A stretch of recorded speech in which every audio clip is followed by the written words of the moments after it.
In Victorian London, you didn't just pay to sleep, you paid to sit up straight all night on a wooden bench while a man with a stick smacked you if your chin touched your chest. Welcome to the penny sit-up, where the desperate handed over their last coin for the privilege of not freezing to death on the street. Hey, before we dive into this nightmare, if these stories help you fall asleep, hit subscribe so you don't miss any. Comment where you're listening from and what time. I'm always reading them thinking, wait, people in New Zealand listen to history stories to sleep. So get comfortable. Pull that blanket up. Adjust your pillow. You're going to need that comfort because we're heading to London, 1887, and there's nothing comfortable waiting for us there. Your eyes snap open to the smell of unwashed bodies and coal smoke. For a moment, your brain can't make sense of the dense, fetid fog filling your lungs. You're on a hard wooden bench in a cavernous hall packed shoulder to shoulder with other bodies. The Salvation Army's penny sit-up shelter on Blackfriars Road. You're instantly aware of the ache. Every muscle in your back screams from sitting upright all night. The bench has no back support, just a flat, splintered plank worn smooth by thousands of desperate bodies before yours. Your neck is stiff, your shoulders knotted. Unlike your pillow at home, there's no comfort here, just the constant battle against gravity trying to pull you into sleep. Oi no sleepin'. The sharp crack of a stick against the bench beside you jolts your body upright. The monitor, a gaunt man with a face like a disappointed vulture, glares as he passes. His job is simple: make sure no one who paid a penny gets the luxury of actual sleep. That costs extra. I paid my penny fare, mutters the man next to you, a skeletal figure with hands like gnarled roots. Ought to let a man close his eyes for a bleeding minute. He's right, of course, but the rules of the penny sit-up are brutally simple. 1 penny buys you a spot on this bench until morning. No lying down, no sleeping, just sitting upright through the endless night hours, fighting exhaustion while surrounded by the sounds and smells of 200 other souls doing the same. The hall stretches before you, dimly lit by a few oil lamps that cast more shadow than light. In the murky darkness, you can make out row after row of benches, each packed with huddled figures. Men mostly, but some women too. Even a few children, though they're supposed to go to separate shelters. Everyone staring vacantly ahead or whispering to neighbours or just staring at nothing with hollow eyes.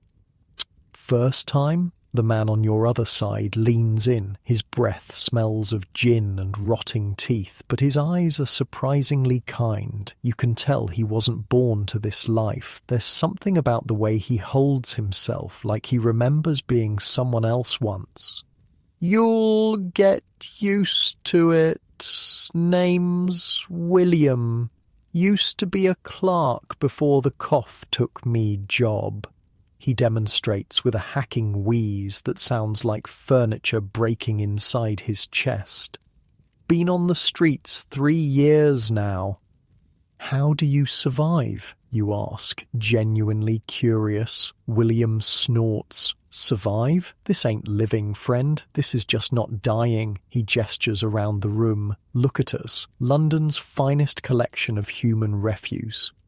He's not wrong. The faces around you tell 100 different stories of downfall. The old soldier with one arm who stares at nothing, still fighting some battle in his head. The young woman with a hollow-cheeked baby hidden beneath her shawl, though children aren't supposed to be here. The once fine gentleman with perfectly polished shoes and a coat that's been carefully mended a dozen times. And the smell. God.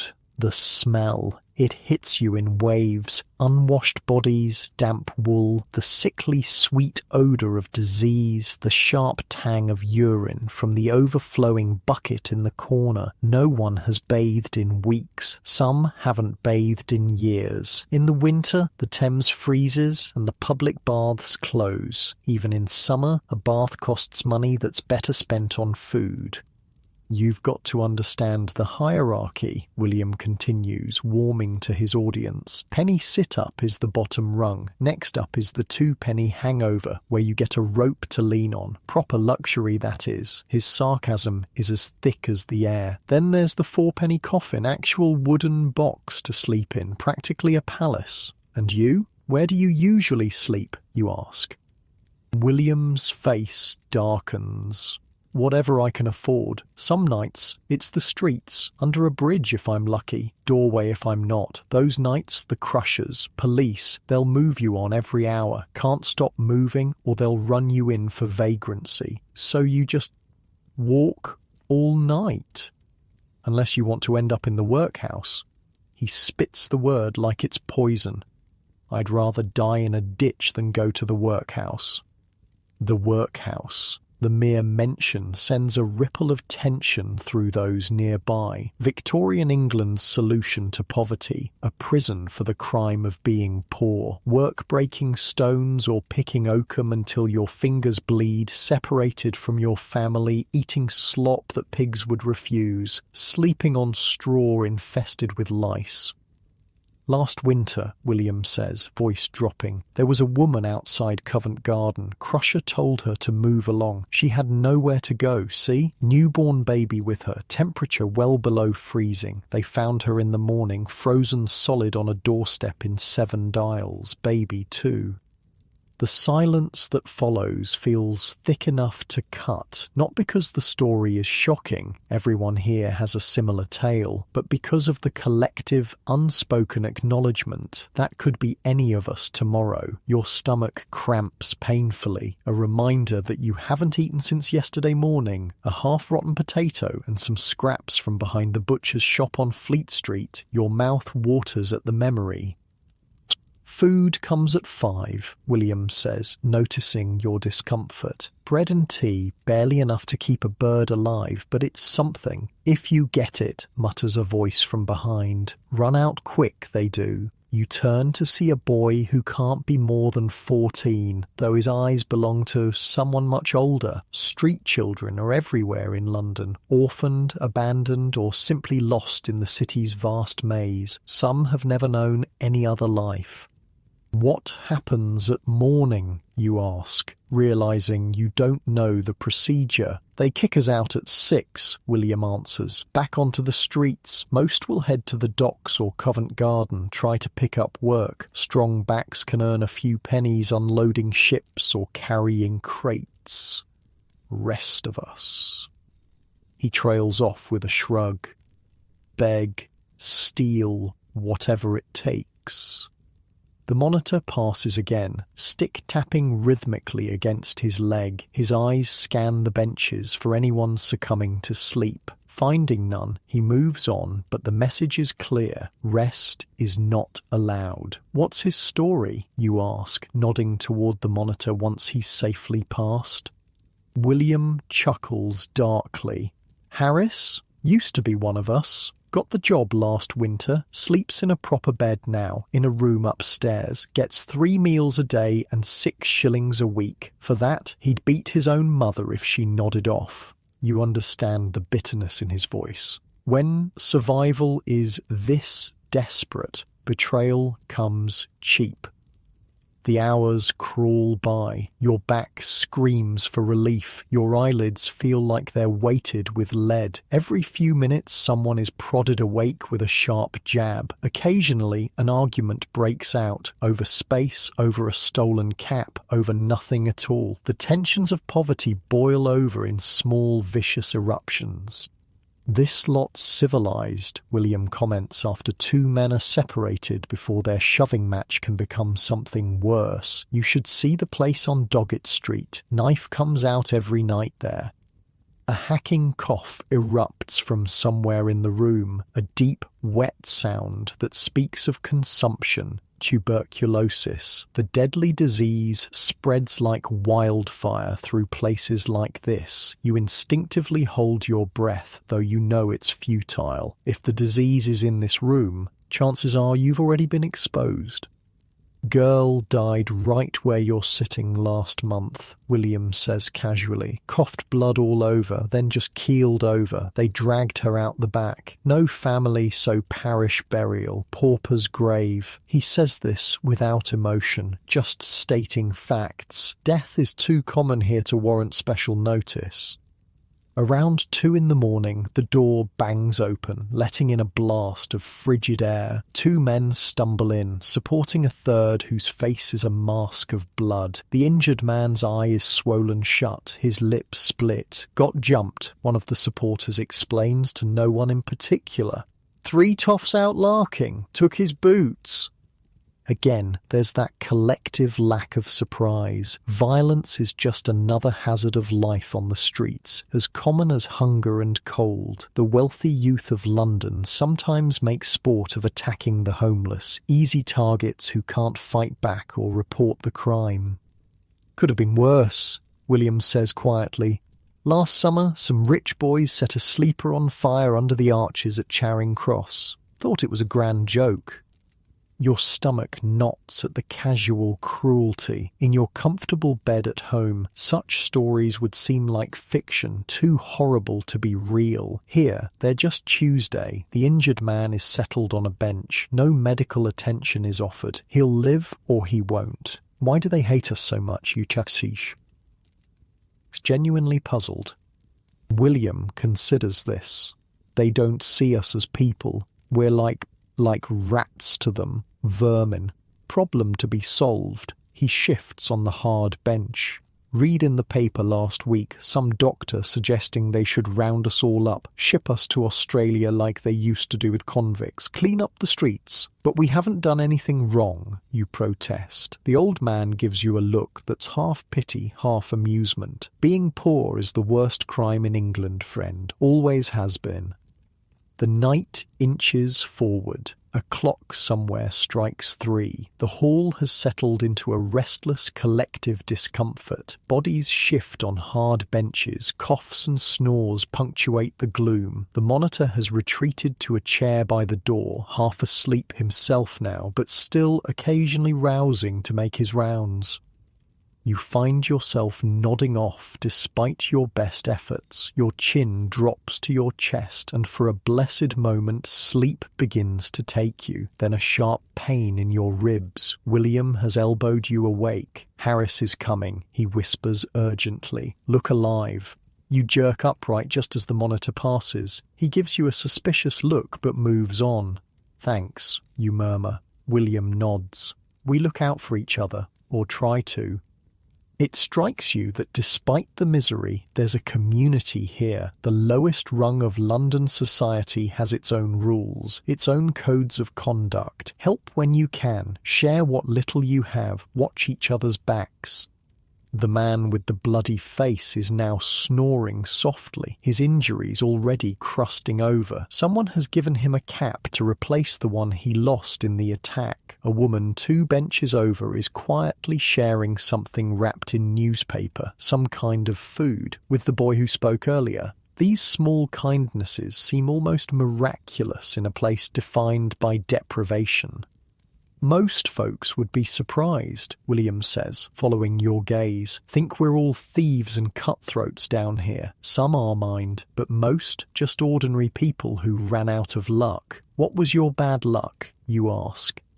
William's face closes off for a moment. Then he sighs. Wife died in childbirth. Baby too. Started drinking. Lost my position. Lodgings went next. Once you're on the street, it's near impossible to get back up. He rubs his chest unconsciously. Consumption will take me soon enough. I can feel it in my lungs. He says this matter-of-factly, without self-pity. Just another reality of life at the bottom.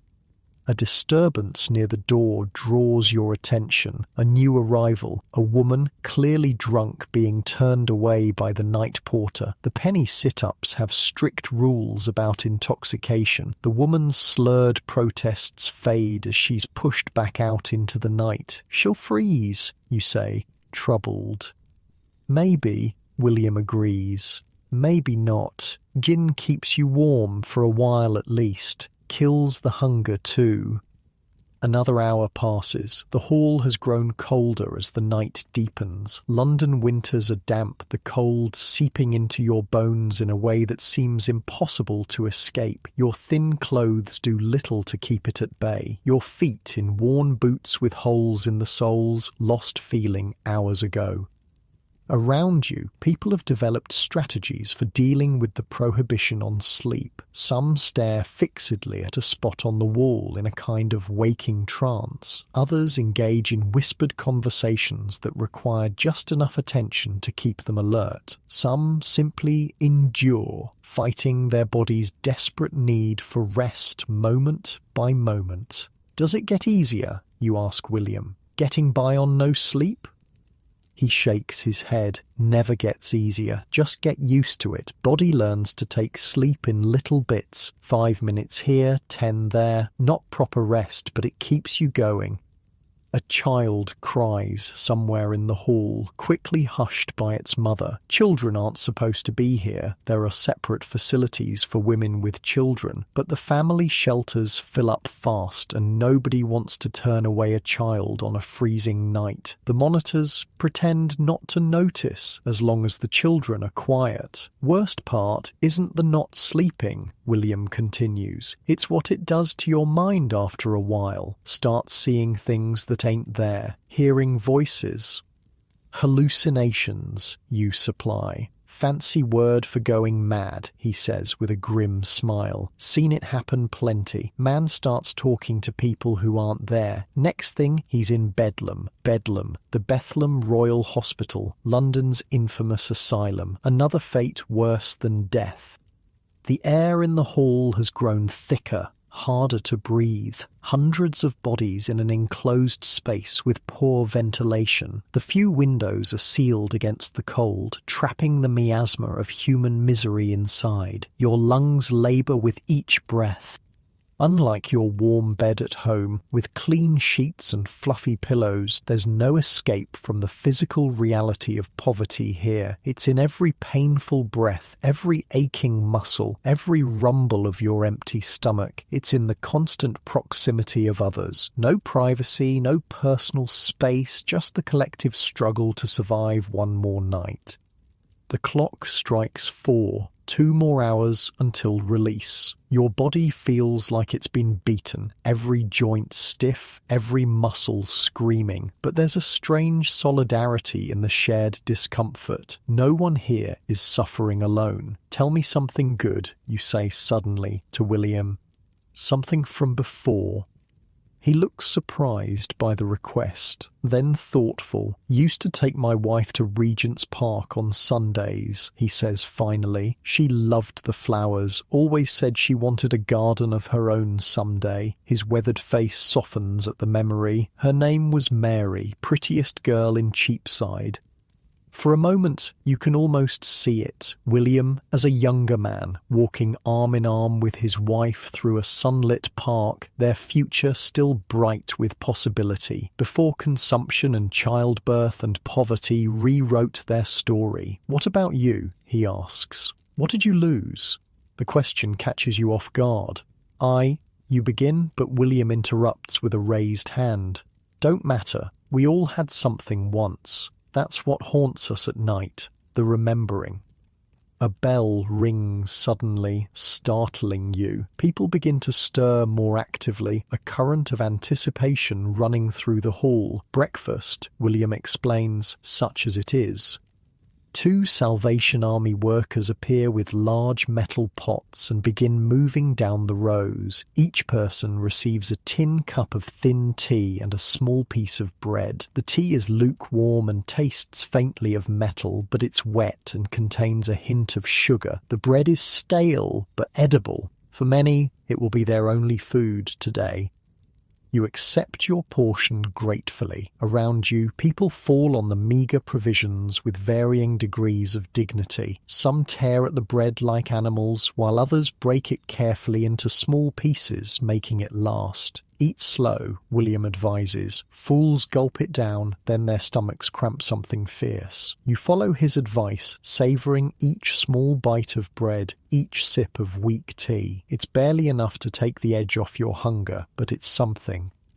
As people finish eating, the atmosphere in the hall changes subtly. Morning is coming. Soon they'll all be back on the streets, facing another day of scraping by. Some look defeated by the prospect. Others have a determined set to their shoulders. They have plans, schemes, ways to get through the next 18 hours until night falls again. "What will you do today?" you ask William. He coughs painfully before answering. "Try my luck at Covent Garden. Rich ladies sometimes give pennies to old soldiers." He taps his leg. "Got a bit of shrapnel in the knee from the Crimea. Not enough for a pension, but enough to earn a bit of sympathy when I play it up." You realise he's not actually old, probably no more than 50, but life on the streets has aged him prematurely. His weathered face and white hair belong to a man 20 years his senior. "And tonight?" you ask. He shrugs. "Depends what I earn. Maybe back here, maybe the 2 penny if I do well." He gives you a sidelong glance. "Word of advice? If you can scrape together 4 pence, get yourself a coffin for the night. Actually sleep lying down. Make all the difference in the world." Before you can respond, the bell rings again, longer this time. The monitors begin moving through the hall, rousing anyone who's managed to doze off despite the rules. "Time to go," William says, standing with a grimace of pain. "London awaits." All around, people are gathering their meagre possessions. A spare shirt wrapped in newspaper, a dented tin cup, a carefully folded blanket too thin to provide real warmth. The few valuables they have are kept close to their bodies in hidden pockets or pouches hung around their necks. Theft is common, both in the shelters and on the streets. You stand too, your muscles protesting the movement after hours of enforced stillness. Blood rushes painfully back into your numbed extremities. For a moment, the world spins. "Easy," William says, steadying you with a surprisingly strong hand. "Gets everyone like that." The doors of the shelter are thrown open, letting in the grey light of dawn and a blast of cold air that cuts through your inadequate clothing like a knife. Outside, London is waking up. Cartwheels rumble on cobblestones. A distant factory whistle blows. The smell of coal smoke hangs heavy in the air. People begin filing out, a procession of the destitute returning to the streets that are both their home and their prison. Some move with purpose, heading for jobs or begging spots or the docks where day labour might be found. Others shuffle aimlessly, with nowhere particular to go, and nothing particular to do but survive another day. William pauses at the door. "Good luck to you," he says, offering his hand. You shake it, feeling the rough calluses of a life spent working now overlaid with the grime of poverty. "Same to you," you reply. "Maybe I'll see you tonight." He smiles, revealing gaps where teeth should be. "Hope not. Hope you find better." Then he's gone, swallowed by the stream of humanity pouring out into the London morning.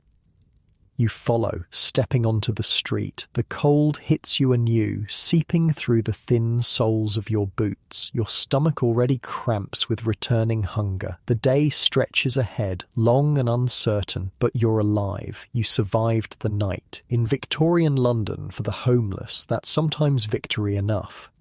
As you stand there trying to decide which way to go, a passing gentleman in a fine wool coat averts his eyes from your obvious poverty. To him, you're invisible, or worse, a problem, a blemish on his prosperous city. He doesn't see the person you were before, or the person you might still become. He sees only what you are now, one of London's countless homeless, fighting for survival 1 penny at a time. Unlike you in your warm bed right now, listening to this story, the Victorian homeless had no respite, no comfort, no security. Their struggle didn't end with the dawn. It merely changed form, from the battle against sleep to the battle against hunger, cold, disease, and the crushing indifference of a society that saw poverty as a moral failing rather than a social ill. You take a deep breath of the sooty London air and step forward into the day, already thinking about how to earn enough for tonight's shelter, perhaps the 2-penny hangover, where at least you can lean on a rope, or, if fortune smiles, the 4-penny coffin with the luxury of lying flat. 1 step at a time. 1 penny at a time. 1 night at a time. That's how survival works when you're sleeping rough in Victorian London.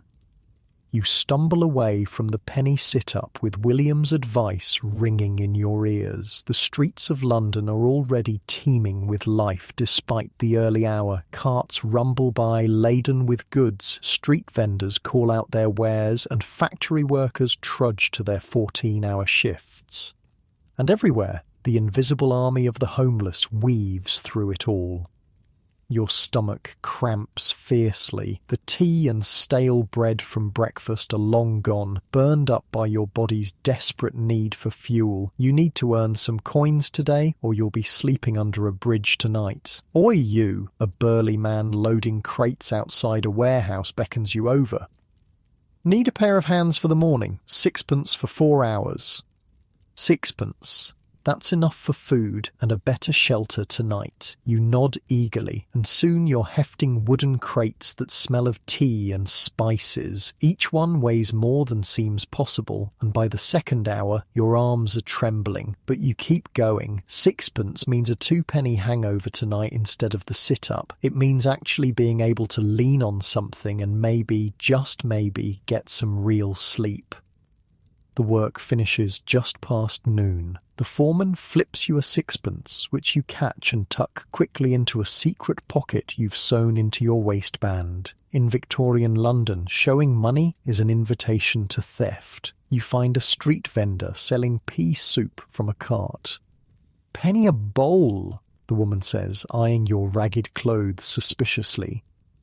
The soup is watery and lukewarm, with more water than peas, but it fills the gnawing hole in your belly. You savour each spoonful, knowing it might be your only proper meal today. As you eat, you notice a young boy watching you hungrily from across the street. His face is so thin you can see the outline of his skull, and his eyes have that hollow look of chronic starvation. You hesitate, then beckon him over. "Here," you say, pushing the half-full bowl toward him. "Finish it."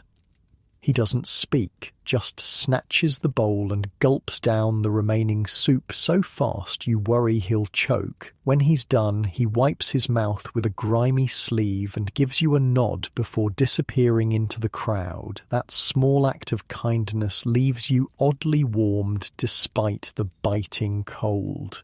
You've been on the streets long enough to know that such moments of connection are rare treasures.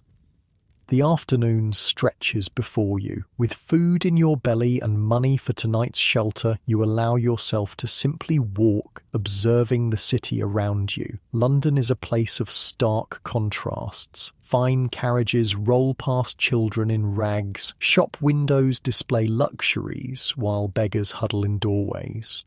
As dusk approaches, you make your way toward the area known for its 2-penny hangovers. The streets grow narrower here, the buildings leaning toward each other as if sharing secrets. The smells intensify: rotting vegetables, human waste, the sour reek of poverty. You find the place, a nondescript building with a small sign reading Night Refuge 2D. Already a queue has formed, men and women with that particular look of the long-term homeless, gaunt faces, wary eyes, clothes worn to shapeless rags. You join the line, clutching your precious 6pence. The sun has set, and a freezing fog rolls in from the Thames, turning gas lamps into ghostly orbs. Your breath forms clouds in the frigid air. First time at the hangover, the man behind you has a thick Irish accent and one eye clouded with cataracts. You'll be missing your penny sit-up, I warrant. Is it that bad? You ask. He gives a wheezing laugh. Bad? It's a bloody marvel of human torture, so it is. But you can actually sleep. If you don't mind waking with a neck so stiff, you'll think you died in the night. The line shuffles forward. You can hear raised voices from inside, an argument over money or space or some perceived slight. The homeless may band together for survival, but tension runs high when resources are scarce. "Name's Patrick," the Irishman says. "Was a bricklayer till I lost the eye. Now I'm what the fancy folks call indigent." He pronounces the word with mock refinement. "What happened to your eye?" you ask. "Oh, lime mortar. Splash of it went right in. Didn't have coin for a doctor, so," he shrugs. "London's full of one-eyed bricklayers. We're practically a guild." The queue moves again. You're at the entrance now, a narrow door guarded by a man built like a prize fighter. His expression suggesting he enjoys his work a bit too much. "Twopence," he grunts, holding out a meaty hand.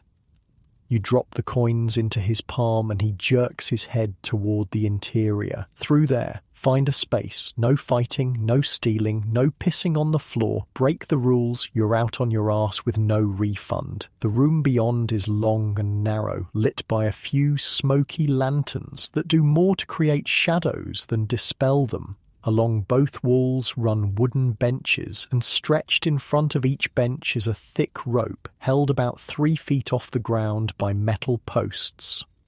And draped over these ropes, like laundry hung out to dry, are people. They lean forward over the rope, arms dangling, heads lolling, in a posture that looks profoundly uncomfortable, yet allows a kind of half-sleep. The rope supports their weight, keeping them from falling forward off the bench. "Jesus Christ," you mutter, taking in the scene. "Nah, he's got better accommodations," Patrick says behind you. "This here's for sinners like us." The room holds perhaps 60 people already, with space for 20 more. The smell hits you like a physical force. Unwashed bodies, damp wool, the sickly sweet odour of suppurating wounds, and the unmistakable tang of urine, despite the rule against it.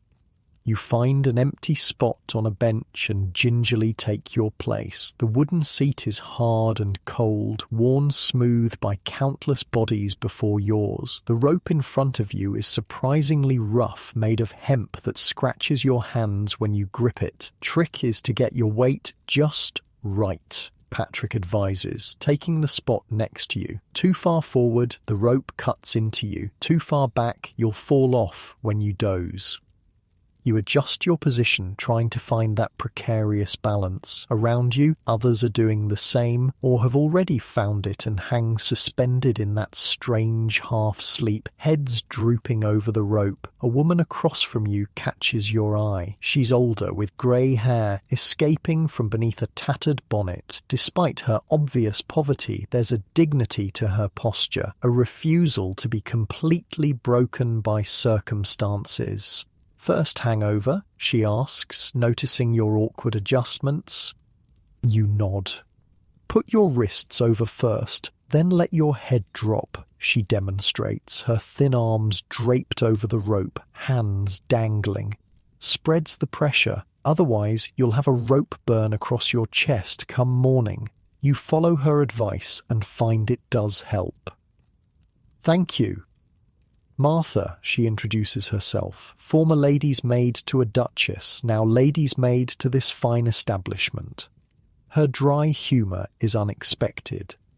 "What happened?" you ask, then immediately regret the question. On the streets, personal histories are often guarded, but Martha doesn't seem offended. "Duchess died, new duchess brought her own maid. At my age, not many families looking to hire, spent my savings.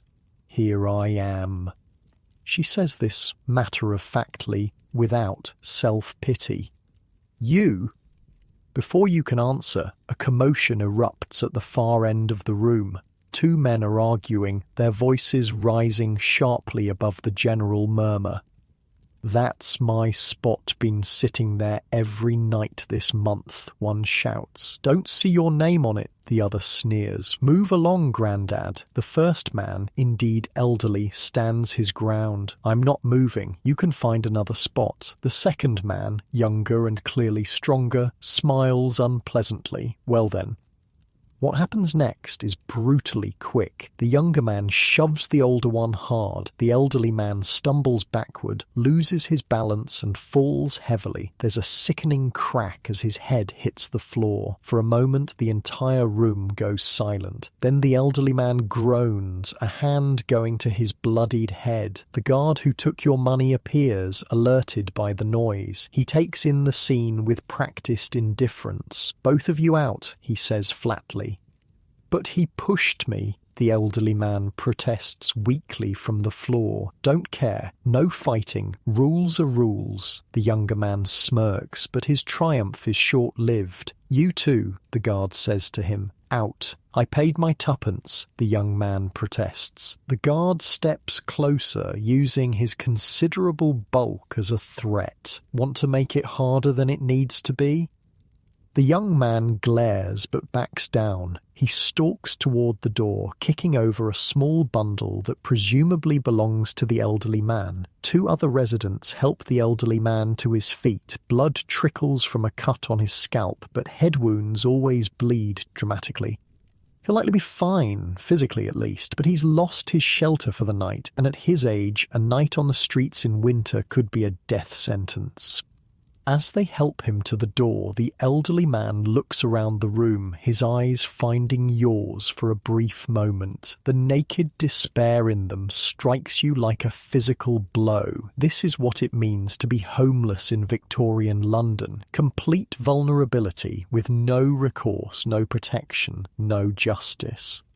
The incident casts a pall over the room. People avoid eye contact, hunching more deeply over their ropes as if trying to disappear. Violence is a constant companion to poverty, but no one ever gets used to it. "Happens every night," Martha says quietly. "Different people, same story. When you've got nothing left but your dignity, some folks get mighty protective of it."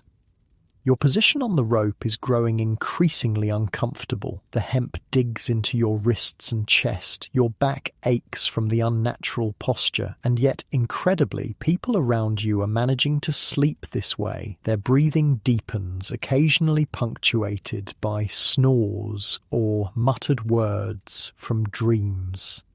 "Does it get easier?" you ask Martha, shifting to relieve the pressure on your chest. "The rope? No." She gives a small, sad smile, but the desperation to sleep eventually wins out over the discomfort. As if to demonstrate, her eyelids droop, and within moments she's drifted off, her body somehow finding equilibrium draped over the rope. It looks about as comfortable as sleeping on a clothesline, but exhaustion is a powerful force. You try to follow suit, letting your head drop forward, trying to relax despite the awkward position. Each time you start to drift off, your body jerks awake, a primal response to the sensation of falling. Beside you, Patrick has no such troubles. He leans on the rope with the practiced ease of long experience. Already asleep, his breathing raspy but regular. The hours crawl by. The lanterns burn lower, casting the room in deepening shadow. Outside, you can hear the occasional clip-clop of hooves or shout from a late-night reveller, but London's daytime roar has subsided to a murmur. Your discomfort intensifies as the night wears on. Your neck develops a crick that sends shooting pain down your spine. Your wrists, bearing much of your weight against the rope, grow raw and chafed. Your legs cramp from the awkward seated position. But around 3 a.m, something strange happens. Your exhaustion finally overwhelms your discomfort, and you slip into a state that's not quite sleep, but is no longer fully awake. It's a twilight consciousness where time loses meaning. Images flicker behind your eyelids. Memories, dreams, hallucinations born of exhaustion. You see William from the penny sit-up, but in your dream state, he's young again, walking through Regent's Park with his wife. You see the hungry boy who took your soup, but he's clean and well-fed, running through sunlit streets. You see yourself as you once were before whatever circumstances brought you here. A sharp pain jolts you back to full consciousness. Something has bitten you, a louse or a flea most likely. The two-penny hangover, like all cheap lodgings, is infested with vermin. They crawl through the wooden benches, nest in the rope, feast on the captive bodies, provided for their midnight meal. You scratch furiously at your neck, feeling the raised bump of the bite. It's far from the first, and your skin bears the evidence of nights spent in places like this, a constellation of red marks and scabs from constant bites. Don't scratch, Martha advises, apparently awake again. Makes 'em worse. How do you stand it, you ask, trying not to think about the insects that are undoubtedly crawling through your clothes right now, laying eggs in the seams that will hatch into a new generation of parasites. No choice, is there? She replies pragmatically. Besides, they're equal opportunity biters. Bite the rich same as the poor, given the chance. I find that thought rather comforting. Her perspective surprises a laugh out of you. Trust Martha to find class equality in the feeding habits of parasites. Around you, others are stirring, driven from their precarious sleep by similar discomforts, bites, cramps, the increasingly unbearable pressure of the rope. A man down the bench has developed a hacking cough that sounds like furniture breaking inside his chest. Another rocks slightly, muttering to himself, perhaps caught in some nightmare or simply driven to the edge of sanity by chronic exhaustion. Knew a fellow once, Patrick says suddenly, apparently awake as well. Slept like this for 2 years straight. Neck got permanently bent, couldn't straighten up if he tried, walked around looking at his shoes for the rest of his life. What happened to him, you ask? Walked straight into the Thames one foggy night. Couldn't see where he was going on account of always looking down. Patrick chuckles at his own dark humour. Least that's what I heard. The night crawls on. The discomfort of the rope becomes almost meditative in its constancy, a fixed point around which your consciousness orbits. Your body has moved beyond pain to a kind of numb acceptance. This, you realise, is how people survive such conditions, night after night. The body adapts. The mind detaches. You endure because the alternative is worse. Around 5 in the morning, a new sound penetrates the fog of your half-sleep. The scrape of a blade on wood. You open your eyes to see a wiry man moving from post to post, a knife in his hand. For a confused moment, you think it's some kind of attack. Then you realise he's cutting the ropes.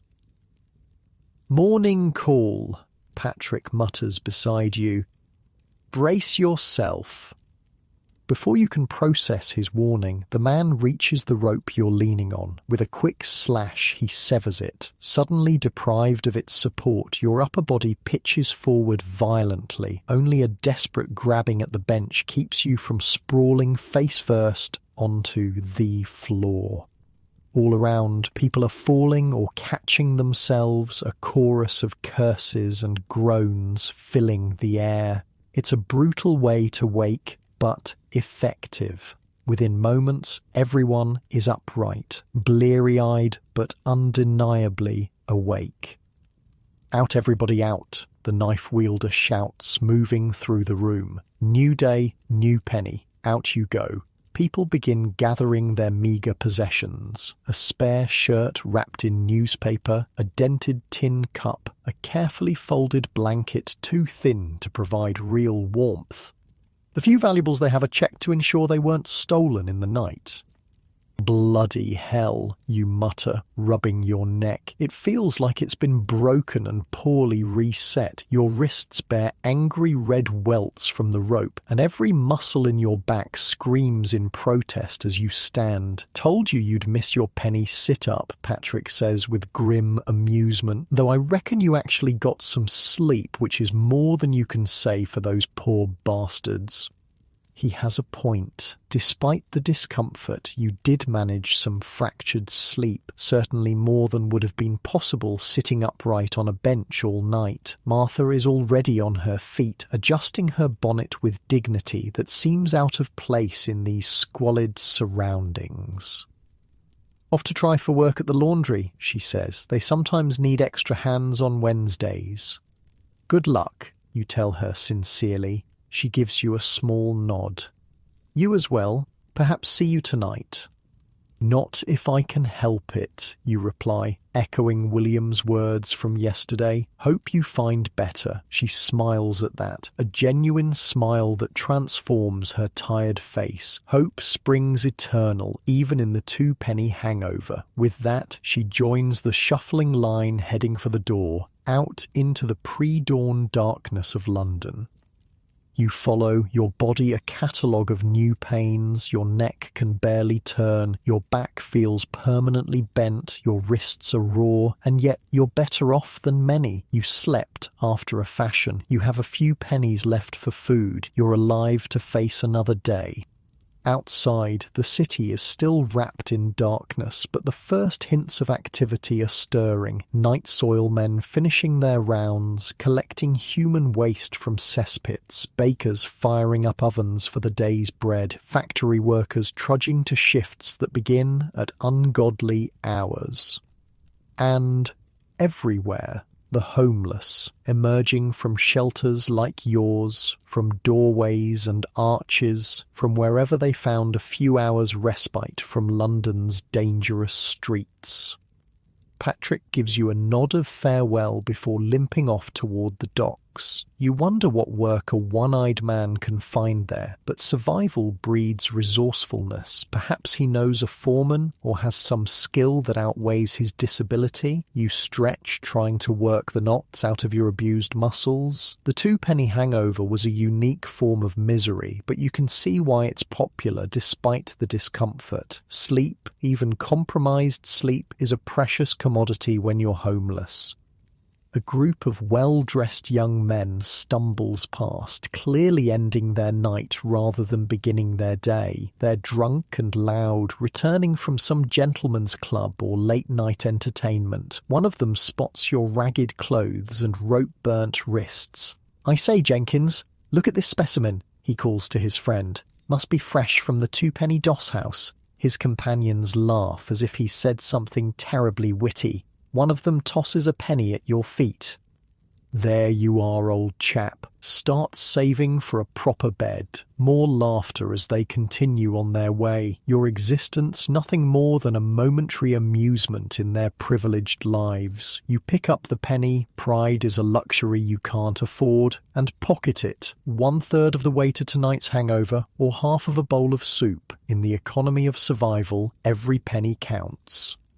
The sky is lightening now, the dark blue-black giving way to grey. Another day begins in London, a city of stark contrasts, extreme wealth alongside desperate poverty, often separated by nothing more than a street or a wall. You set off in search of work or charity, or some opportunity to earn enough for shelter tonight. Your body aches from the rope, your stomach already cramps with returning hunger, and your clothes are inadequate against the biting cold. But as you move through the awakening streets, you find yourself thinking of Martha's words. Hope springs eternal, even in the two-penny hangover. In Victorian London, for the homeless, sometimes hope is the only currency that never runs out. Unlike your comfortable position right now, with your head on a soft pillow and warm blankets surrounding you, the homeless of Victorian London never knew such luxury. Each day was a struggle for survival, each night a battle against the elements and exhaustion. The next rung up from the 2-penny hangover was something both better and stranger, the 4-penny coffin. If you could scrape together 4 pennies, you could actually lie down flat in a wooden box for the night, a coffin-shaped box that gave the accommodation its macabre name. For those with 4 pennies to spare, it was the height of luxury, a chance to sleep lying down, to give the body a few hours of proper rest before returning to the daily struggle for survival on London's unforgiving streets. Fortune smiles on you the next day. A brewery needs extra hands to move barrels, and the foreman takes a liking to your willingness to work without complaint. By mid-afternoon, you've earned a whole shilling, 12 pennies, and your body hums with the unfamiliar sensation of possibility. You're a decent worker, the foreman says, counting coins into your palm. Come back tomorrow, might have more for you. You nod eagerly, closing your fingers around the small fortune, 12 pennies. Enough for food, enough for shelter, enough for the night's holy grail, a 4-penny coffin. The name alone makes your skin crawl, but among the homeless of Victorian London, the 4-penny coffin is spoken of with reverence, a chance to sleep lying flat. A wooden box, yes, shaped disturbingly like its namesake, but still horizontal rest after days of sitting upright or hanging over ropes. You treat yourself to a meat pie from a street vendor, a luxury at 2p, but your body craves protein after days of thin soups and stale bread. The pie is mostly gristle and suspicious lumps in gravy, but it's hot and filling. You eat slowly, savouring each bite, watching people hurry past in the gathering dusk. A child stops to stare at you, a well-dressed boy of perhaps 8 holding his mother's hand. "Mamma, why is that man so dirty?" he asks loudly. The woman jerks him away. "Don't look at such people, Charles," she hisses, not quietly enough. "They're not like us." You've grown used to such reactions in your ragged clothes, with dirt ground into your skin and your hollow-cheeked hunger. You're barely human to them, a problem to be avoided, a blight on their prosperous city. But today, with coins in your pocket and a full belly, their disdain rolls off you like water. Tonight you'll sleep in a 4-penny coffin, the closest thing to a bed you've known in months. As darkness falls, you make your way to the Salvation Army shelter on Whitechapel Road.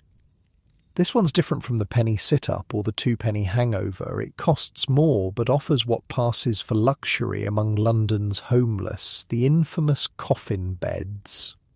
The building is larger than the others, with an actual queue forming outside. You take your place, stamping your feet against the cold. The man ahead of you has a hacking cough that makes your chest hurt just listening to it. "First time in the coffins?" he asks between spasms. Noticing your nervous glance at the shelter, you nod.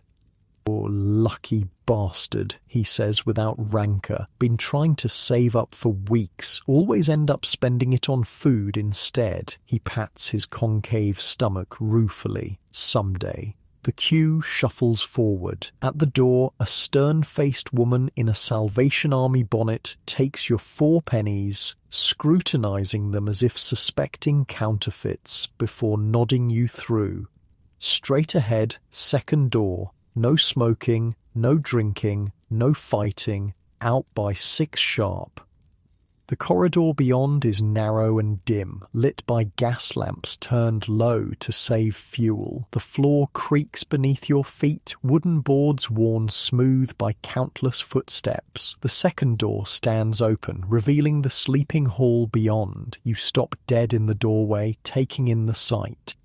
The room is vast, stretching away into shadows, and filling it, row after row, are the coffins, wooden boxes, each about 6 feet long and 2 feet wide, arranged in tight formation across the floor, in the dim light, with people already lying in many of them. The resemblance to a morgue is unnervingly strong. "Keep moving," grunts a voice behind you. "Some of us want to get to bed."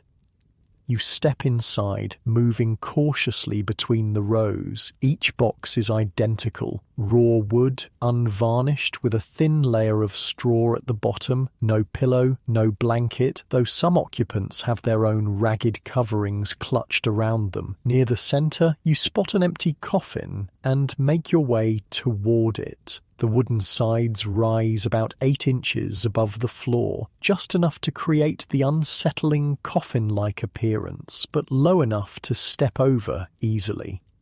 You hesitate for a moment, then climb in. The sensation is indescribable. After nights spent sitting upright or hanging over a rope, the simple act of lying flat feels like an impossible luxury. Your spine straightens, your neck relaxes, your legs extend fully for the first time in days. Despite the hard wood beneath you and the musty straw that tickles your neck, it feels better than any feather bed. Heaven, ain't it?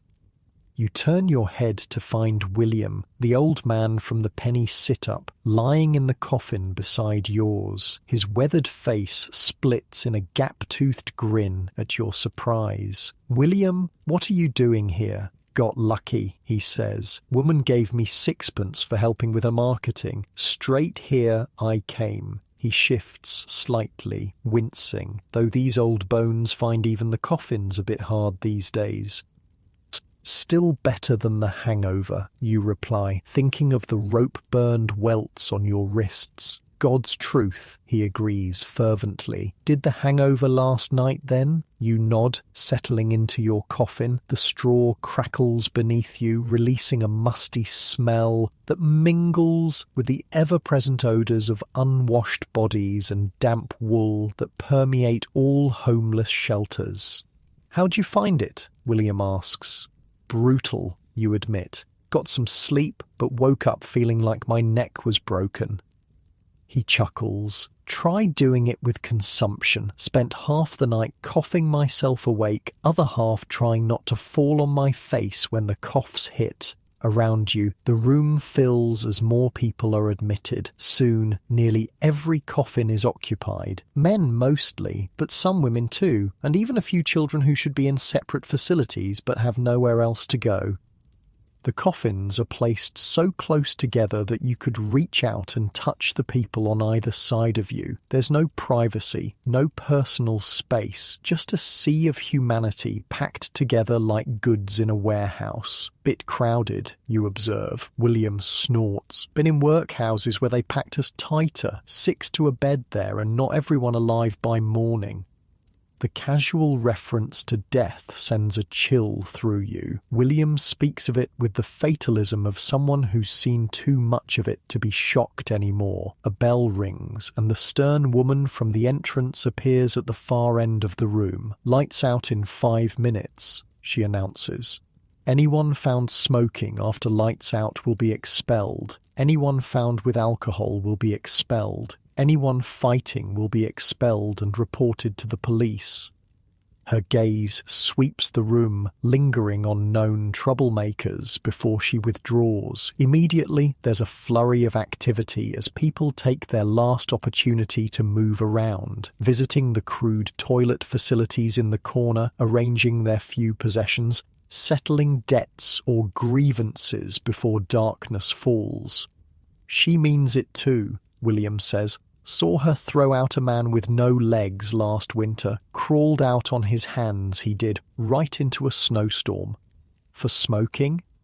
"For existing too loudly, more like. These places got their rules. Break 'em, you're out no matter how desperate you are." The gas lamps dim to almost nothing, leaving the room in near darkness. The only light comes from a single lamp near the door, where a night watchman sits on a stool, arms folded, keeping an eye on the room.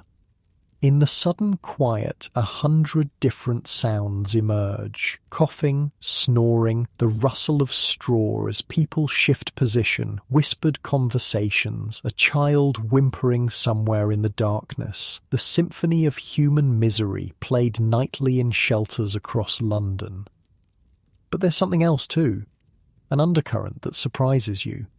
Laughter. Soft chuckles, muffled giggles, the sounds of jokes shared and stories told. Even here, in these grim surroundings, humanity finds ways to express joy. Heard about the toff who fell in the Thames yesterday? Comes a voice from a coffin to your right. Go on then, someone replies. Seems he was showing off to some fine lady, walking along the embankment with his nose in the air. Walked straight into a lamppost, he did. Knocked himself backward into the river. Lady's dog jumped in after him, not to save him, mind, but to fetch his fancy hat. Laughter ripples through the darkness. You find yourself smiling too, picturing the scene. Dog got the hat, someone calls. Got the hat, got a reward, got a warm place to sleep tonight. Better off than the lot of us. More laughter, louder now. For a moment, the shared amusement pushes back against the grimness of your surroundings. These people have nothing, yet they still have their humour, their humanity. Settle down, the watchman calls irritably from his post. Some folks trying to sleep.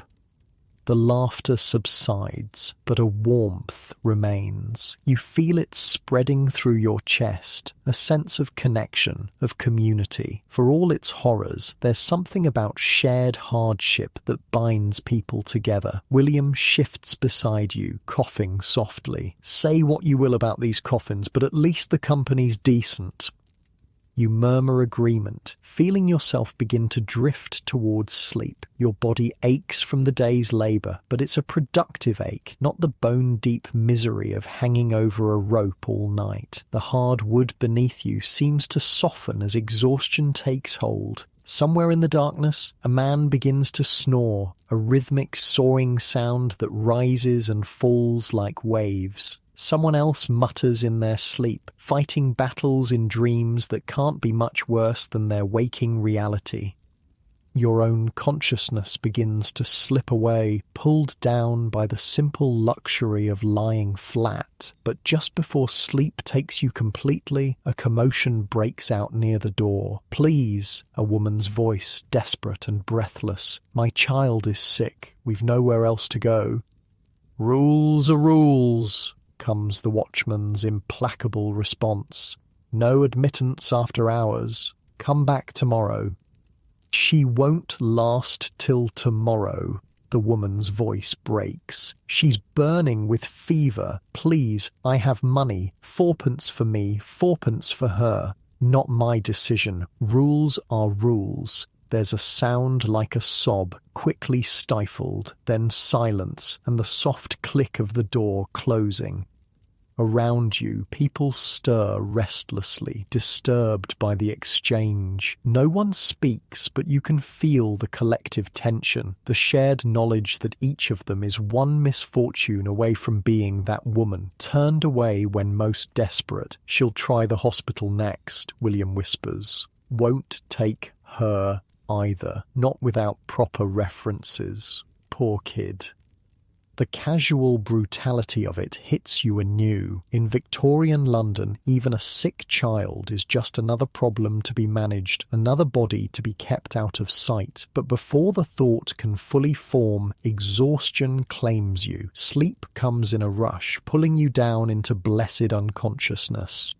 You dream of coffins that float like boats on the Thames, carrying London's homeless away to some kinder shore. In your dream, William is young again, his consumption healed, steering one of the coffin boats with a long pole. "Coming?" he calls to you, but when you try to answer, your voice makes no sound.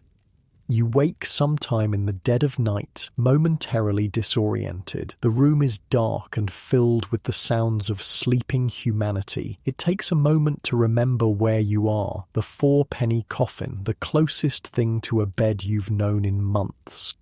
Beside you, William sleeps fitfully, his breathing laboured and wet-sounding. Even in sleep, the consumption gives him no peace. You wonder how long he has. Months, weeks, days, and what will happen when the end comes. A pauper's grave, unmarked and unmourned. One more statistic in London's grim mortality tables. You turn onto your side, the straw crackling beneath you. Your hip bone presses painfully against the hard wood, but it's still better than sitting upright all night. At least here you can shift position, find small measures of comfort. The coffin is too short for you to stretch out fully. Your feet press against the end, forcing your knees to bend slightly. Your average height for a man of your time, about 5'7", but even so, the dimensions are constraining. Taller men must sleep curled like children or with their feet hanging over the end. A sharp pain in your ribs makes you slap reflexively at your side. Your fingers come away wet, blood, bedbug. The straw in these coffins harbours all manner of vermin, lice, fleas, bedbugs, and worse. You've been bitten before, will be bitten again. It's part of the price of shelter. Gets under your skin, don't it? Comes a whisper from the coffin on your other side. Not William this time, but a younger man with a Cockney accent thick as treacle. The bugs, I mean. Get in your clothes, in your hair. Never really get rid of them, even when you get back on your feet. You sound like you know, you whisper back. A soft chuckle. Been up and down more times than a sailor's wife. Name's Jack. Used to be a printer before the machines came in. Now I do whatever comes to hand. And you've gotten out of places like this 3 times now. Find work, get lodgings, save a bit. Then something happens. Sickness, accident, bad luck, back to the bottom of the heap. There's no self-pity in his voice, just a weary acceptance. But I'll climb back up, always do. His resilience impresses you. 3 times fallen, 3 times risen. Most never make it up even once. What's your secret, you ask? In the darkness, you sense rather than see his shrug. No secret, just keep moving, like one of them sharks. Stop swimming, you die. It's as good a philosophy as any for surviving in the brutal world of Victorian poverty. Keep moving, keep trying, stop, and the city will swallow you whole. A coughing fit seizes William, violent enough to shake his entire coffin. He sits up, hacking and wheezing, each breath a battle. "You all right, mate?" Jack asks with genuine concern. William can't answer, can only cough, deep, racking spasms that sound like something is tearing inside him. Finally, the fit subsides, leaving him gasping and spent. He spits into a rag, and even in the dim light, you can see the dark stain of blood. "Bad tonight?" he manages, voice raspy. "Had a cousin went the same way," Jack says quietly. "Consumption's a bastard." William nods weakly, lying back down. "Won't be long now. Can feel it in my chest, like drowning, but slower." The matter-of-fact way he speaks of his approaching death disturbs you, not because it's callous, there's no room for sentimentality when you're sleeping in a coffin, but because of what it represents. In this world, a man can die by inches in plain sight and society simply looks away. "When I go," William says suddenly, "take my boots, good leather them, resoled last year." The unexpected bequest startles you. "I can't." "Don't be daft," he cuts you off. "I'll not need 'em where I'm going, and they're too good to waste. Promise me." You swallow hard. "I promise." Satisfied, he settles back, pulling his thin coat tighter around him. Within minutes, his breathing steadies as he falls back into uneasy sleep. "Decent of him," Jack comments. "Most valuable thing he owns, them boots." You nod, though he can't see you in the darkness. The gift is more than decent. It's a kind of faith, a belief that something of William will continue after he's gone. In a world that will toss his body into an unmarked grave, his boots walking on through the streets of London represents a kind of immortality. Sleep is elusive after that. You lie awake, listening to the sounds of the room, snores, coughs, muttered dreams, the occasional cry of night terror. Outside, a church bell tolls 3 times, 3 in the morning, the darkest hour. You think about Jack's philosophy. Keep moving, like a shark. It's exhausting to contemplate, the endless struggle just to stay in place, the knowledge that one misstep could send you spiralling down to places even worse than this. Because there are worse places. The workhouse, where families are separated, where work is deliberately pointless and crushing, designed to break the spirit as much as employ the body. The casual ward, where you trade a night's shelter for a day of breaking stones or picking oakum until your fingers bleed. The street corner in winter, where you might wake to find the person next to you hasn't woken at all, frozen in the night. Compared to those fates, your wooden coffin is a luxury. 4 pennies buys you flat ground beneath your back, a roof over your head, and the faint, flickering hope that tomorrow might be better. Morning comes too soon, announced by a bell that clangs with deliberate harshness. Around you people stir reluctantly, dragged from sleep back to their grim reality.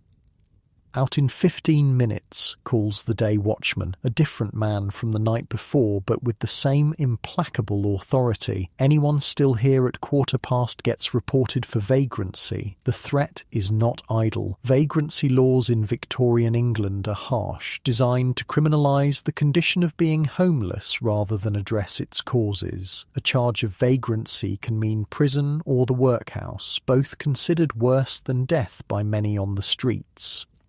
You sit up, your body protesting after hours on the hard wood. Still, you feel better rested than you have in days. Beside you, William struggles to rise, his breathing laboured. Here, you offer him your arm for support. He grips it with surprising strength, pulling himself upright. Thanks, lad. Old bones don't want to move this morning. On your other side, Jack is already up and folding a threadbare blanket with military precision. Printer's fingers, he explains, catching your glance, never lose the habit of neatness. Around you, the room is a flurry of activity as people prepare to face another day. Some have nothing to gather. They came with only the clothes on their backs. Others carefully pack small bundles, a spare shirt, a precious book, a child's toy preserved through all manner of hardship. You help William to his feet, steadying him as a coughing fit threatens to topple him back into the coffin. You should see a doctor, you say, knowing even as the words leave your mouth how useless the advice is. William gives you a look that's half amusement, half pity. With what money? For what purpose? No cure for what I've got, not for the likes of us.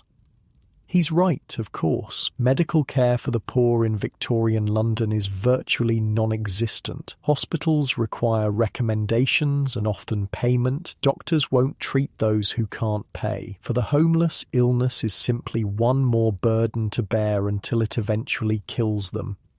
The 3 of you join the shuffling line heading for the door. You, William, and Jack, an unlikely trio formed by the random chance of adjacent coffins. Outside, the morning is grey and drizzling, a fine mist that soaks through clothing more effectively than a downpour.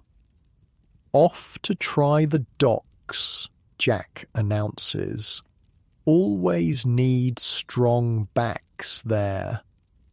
And you ask William, concerned about his ability to survive another day on the streets in his condition. He shrugs. Same as always. Find a dry spot, try to stay warm, see if I can't beg enough for tonight's bed. Come with me, you suggest impulsively. The brewery might need 2 hands, not just one. William shakes his head. Kind of you, but I'd slow you down. Better on my own. He pats your arm. Don't worry about old William. Survived this long, haven't I? There's nothing you can say to that. In this world, each person's survival is ultimately their own responsibility. Charity extends only so far when everyone is one step from disaster. Good luck then, you tell him. Maybe see you tonight. Maybe, he agrees, though something in his eyes suggests he doesn't believe it. Keep moving, Shark Boy. This with a nod to Jack, who grins at the nickname. Then he's gone, shuffling away into the drizzle, a solitary figure bent against the weather and the weight of his illness. He won't last the month, Jack says quietly beside you. Seen it too many times. Nothing to be done? Jack shrugs. Not in this world. Maybe the next will be kinder to him. He adjusts his cap. Right then, I'm for the docks. You? Brewery, if they'll have me again. Good luck to you. He offers his hand, and you shake it. Maybe see you in the coffins tonight. Hope not, you reply with the traditional response. Hope you find better. He laughs, always hoping, us lot. It's what keeps us moving. Then he too is gone, striding purposefully toward the Thames, where ships from around the world unload cargo that needs strong arms to move it. You stand alone in the drizzle, considering your options. The brewery isn't far, and if they take you on again, that's another shilling, another night in the coffins, another day's food. If not, you'll need to find work elsewhere, or beg, or go hungry. The endless calculations of survival occupy your mind as you begin walking. 4 pennies for shelter, 2pence for food if you're careful, a penny for tea to warm your insides, always counting, always planning, always one misfortune away from disaster. But as you navigate the awakening streets of London, you find yourself thinking of Jack's words, always hoping. It's what keeps us moving. Hope is a luxury that costs nothing, yet remains out of reach for many, but not for you, not today. Today you have work to seek, pennies in your pocket, and the memory of a night spent lying flat, a simple comfort that felt like unimaginable luxury. In Victorian London for the homeless, sometimes that's enough to keep going. One more day, one more night, one more chance that tomorrow might be better. Unlike your warm bed now, with its soft mattress and clean sheets, the 4-penny coffin was a stark reminder of the fragility of human dignity. Yet even there, in wooden boxes packed side by side on a cold floor, people found ways to share stories, to laugh, to form connections in the darkness. The lesson of the 4-penny coffin wasn't just about survival, it was about the resilience of the human spirit in the face of crushing hardship, about finding hope in the smallest comforts and strength in the briefest moments of connection. But for those who couldn't even afford 4pence for a coffin, life was harder still. They were the lowest of London's poor, the crawlers who could barely muster the energy to move from place to place, subsisting on scraps and charity, sleeping wherever they could find shelter from the elements and the law. The brewery has no work for you today. The foreman shakes his head regretfully. Tomorrow maybe, big shipment coming in. You nod and turn away, trying to ignore the sinking feeling in your gut. No work means no money. No money means no shelter tonight. Back to the streets where the police move you on hourly and sleep comes in dangerous snatches between their rounds. You still have 7pence left from yesterday's earnings. Enough for food at least, maybe even enough for a penny sit-up if you're careful. But as you walk away from the brewery, a bone-deep weariness overtakes you. 3 nights of interrupted sleep, first at the penny sit-up, then hanging over a rope, then in the wooden coffin, have left you exhausted despite their varying degrees of discomfort. The drizzle has stopped, but the day remains grey and cold. You pull your thin coat tighter, though it does little against the damp chill that seems to seep directly into your bones. Your stomach rumbles, reminding you that tea and bread at the shelter was hours ago. You spend a penny on a cup of tea from a street vendor, the hot liquid warming your hands as much as your insides. Then you wander, looking for opportunity. Odd jobs, errands, anything to earn a few coins. But London teems with the desperate, all seeking the same thing. At the docks, 100 men fight for 10 positions. Outside shops, a dozen boys compete to carry packages. Near the markets, women with hollow eyes offer to carry, clean, mend, or perform less savoury services for pennies. By afternoon, your legs ache from walking and your hopes have dwindled. You find yourself in a part of the East End you don't recognise, narrow streets crowded with tenements that lean toward each other as if sharing dire secrets. The smell here is worse than usual, not just the usual London miasma of coal smoke and sewage, but something deeper, a rot that seems to emanate from the buildings themselves. Turning a corner, you come upon a sight that stops you cold. She sits with her back against a wall, so still you might think her dead, if not for the occasional slow blink. A woman of indeterminate age. She could be 40 or 70, impossible to tell beneath the grime and exhaustion etched into her face. Her clothes a little more than rags sewn together, layers upon filthy layers. Beside her sits a small bundle wrapped in a shawl that you realise with a shock is a baby. But it's her eyes that truly disturb you, vacant, distant, as if looking at something far beyond the squalid street. This is what the lowest of London's poor call a crawler, someone who has fallen so far that they can barely muster the energy to move from one spot to another. You approach cautiously. "Are you all right, ma'am?" Her eyes slowly focus on you, though her expression remains blank. "Watching the baby," she says in a voice like rustling paper. "Mother's working, penny for the day." You look more closely at the infant. It's unnaturally quiet, bundled so tightly only its face is visible. A tiny, pinched face with the same hollow look as the woman's. "Is the baby sick?" you ask, concerned by its stillness. The woman shrugs. "Most are. Live or die, not my doing. Just watch them for the penny." The casualness with which she discusses a child's potential death chills you, but you understand, in this world, attachment to anything, even a child, is a luxury the poorest cannot afford. To care is to invite heartbreak. "When did you last eat?" you ask, noticing the boniness of her wrists where they extend from her ragged sleeves. Again, that indifferent shrug. "Yesterday? Day before? All the same."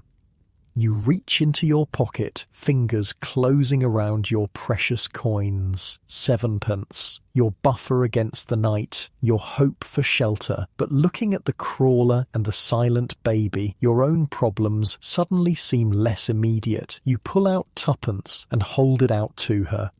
"Here, get something hot inside you." She doesn't move to take it, just stares at the coins as if they're foreign objects she doesn't recognise. "Can't leave the baby," she says finally.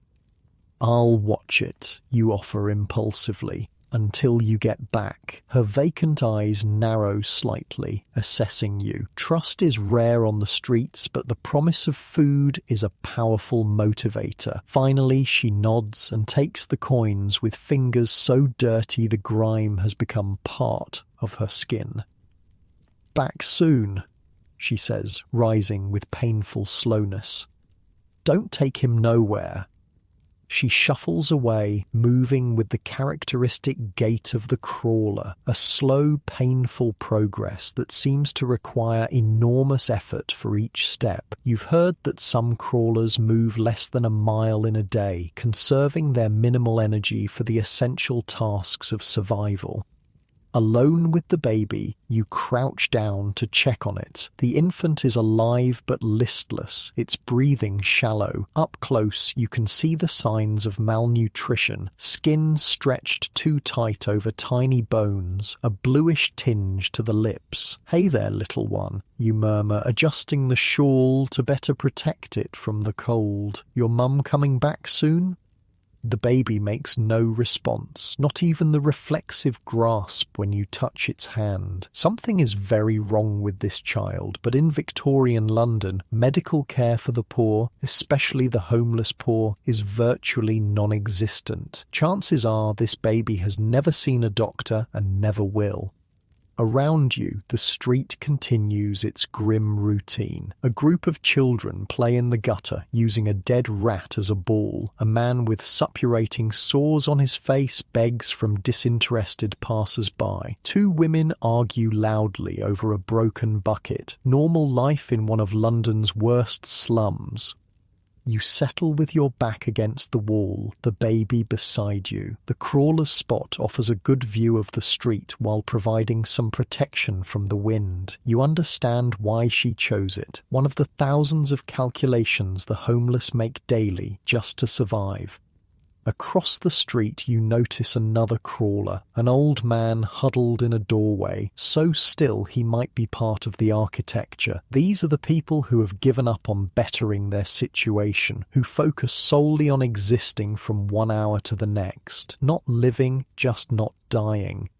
Unlike William with his consumption, or Jack with his determination to rise again, the crawlers have surrendered to their circumstances. They represent the last stage before death for many of London's homeless, a slow fading away, unremarked and unmourned.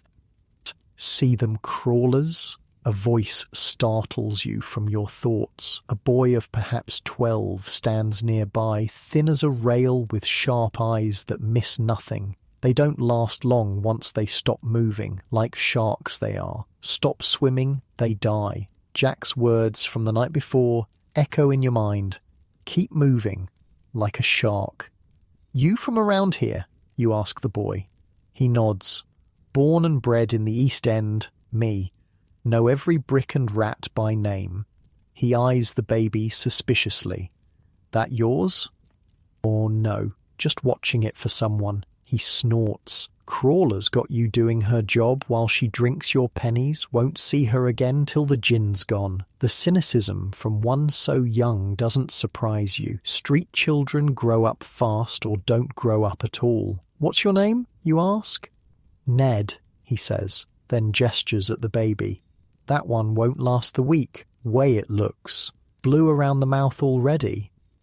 His casual assessment of the infant's impending death shocks you, though you'd noticed the same symptoms yourself. Isn't there somewhere it could get help? A hospital or charity? Ned laughs, but there's no humour in it. Hospitals want references and money. Charities want deserving cases, clean, sober women with hard-working husbands fallen on temporary bad luck, not crawlers with gin habits and babies that don't even have names. It's a harsh assessment but likely accurate. Victorian charity is heavily moralised. Help is given to the deserving poor who match middle-class notions of propriety and industriousness. The truly desperate rarely qualify. So no one helps them? You persist. Ned shrugs. Some try. Church, missions, Salvation Army. But there's too many, aren't there? Can't save everyone. System's not built for it.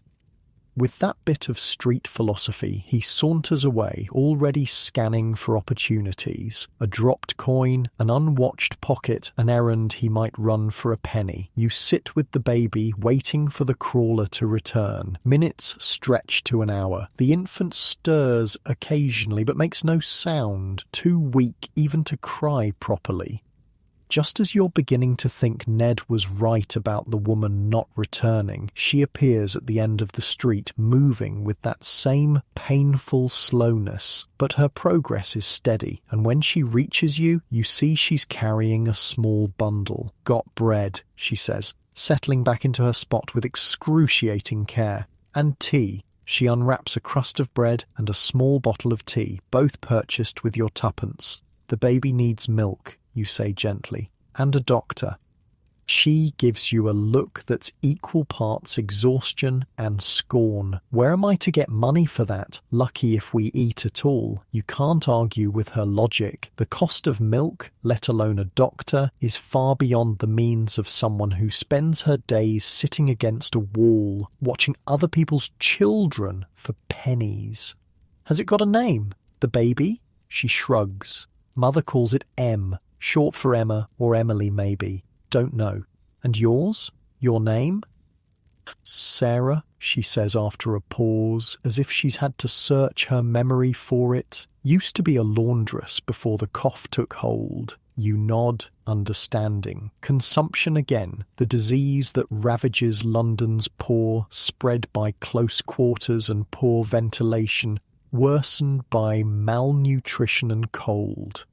The same illness that's killing William. How long have you been, you gesture vaguely, not wanting to say, a crawler to her face?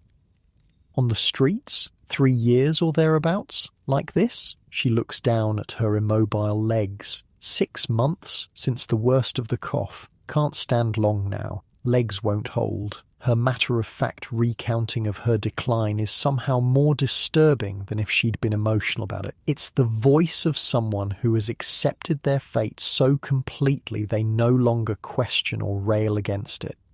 "Where do you sleep?" you ask, noticing there's no bundle of belongings near her that might suggest a regular shelter. Here mostly, doorways if it rains, casual ward when the crushers make me move along.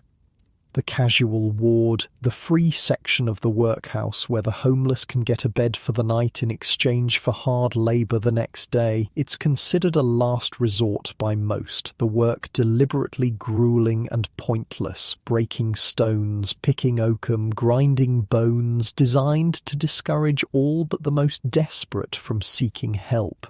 And winter? How do you manage in the cold?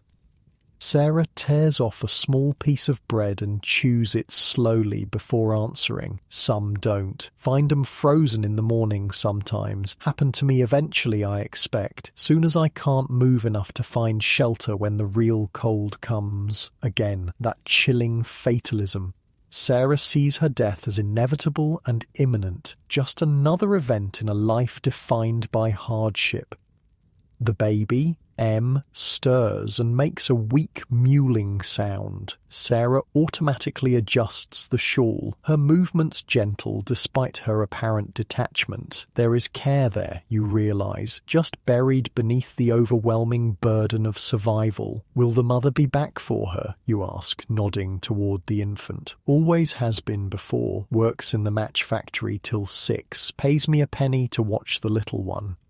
The match factories, notorious for their dangerous conditions and the phossy jaw that afflicts workers exposed to white phosphorus, the women who work there earn pennies for a day's labour in conditions that slowly poison them, and still this mother is doing better than Sarah, who can't work at all anymore. You're kind to help her, you observe. Sarah gives you a look that suggests kindness has nothing to do with it. Penny's a penny, buys bread, keeps me alive another day.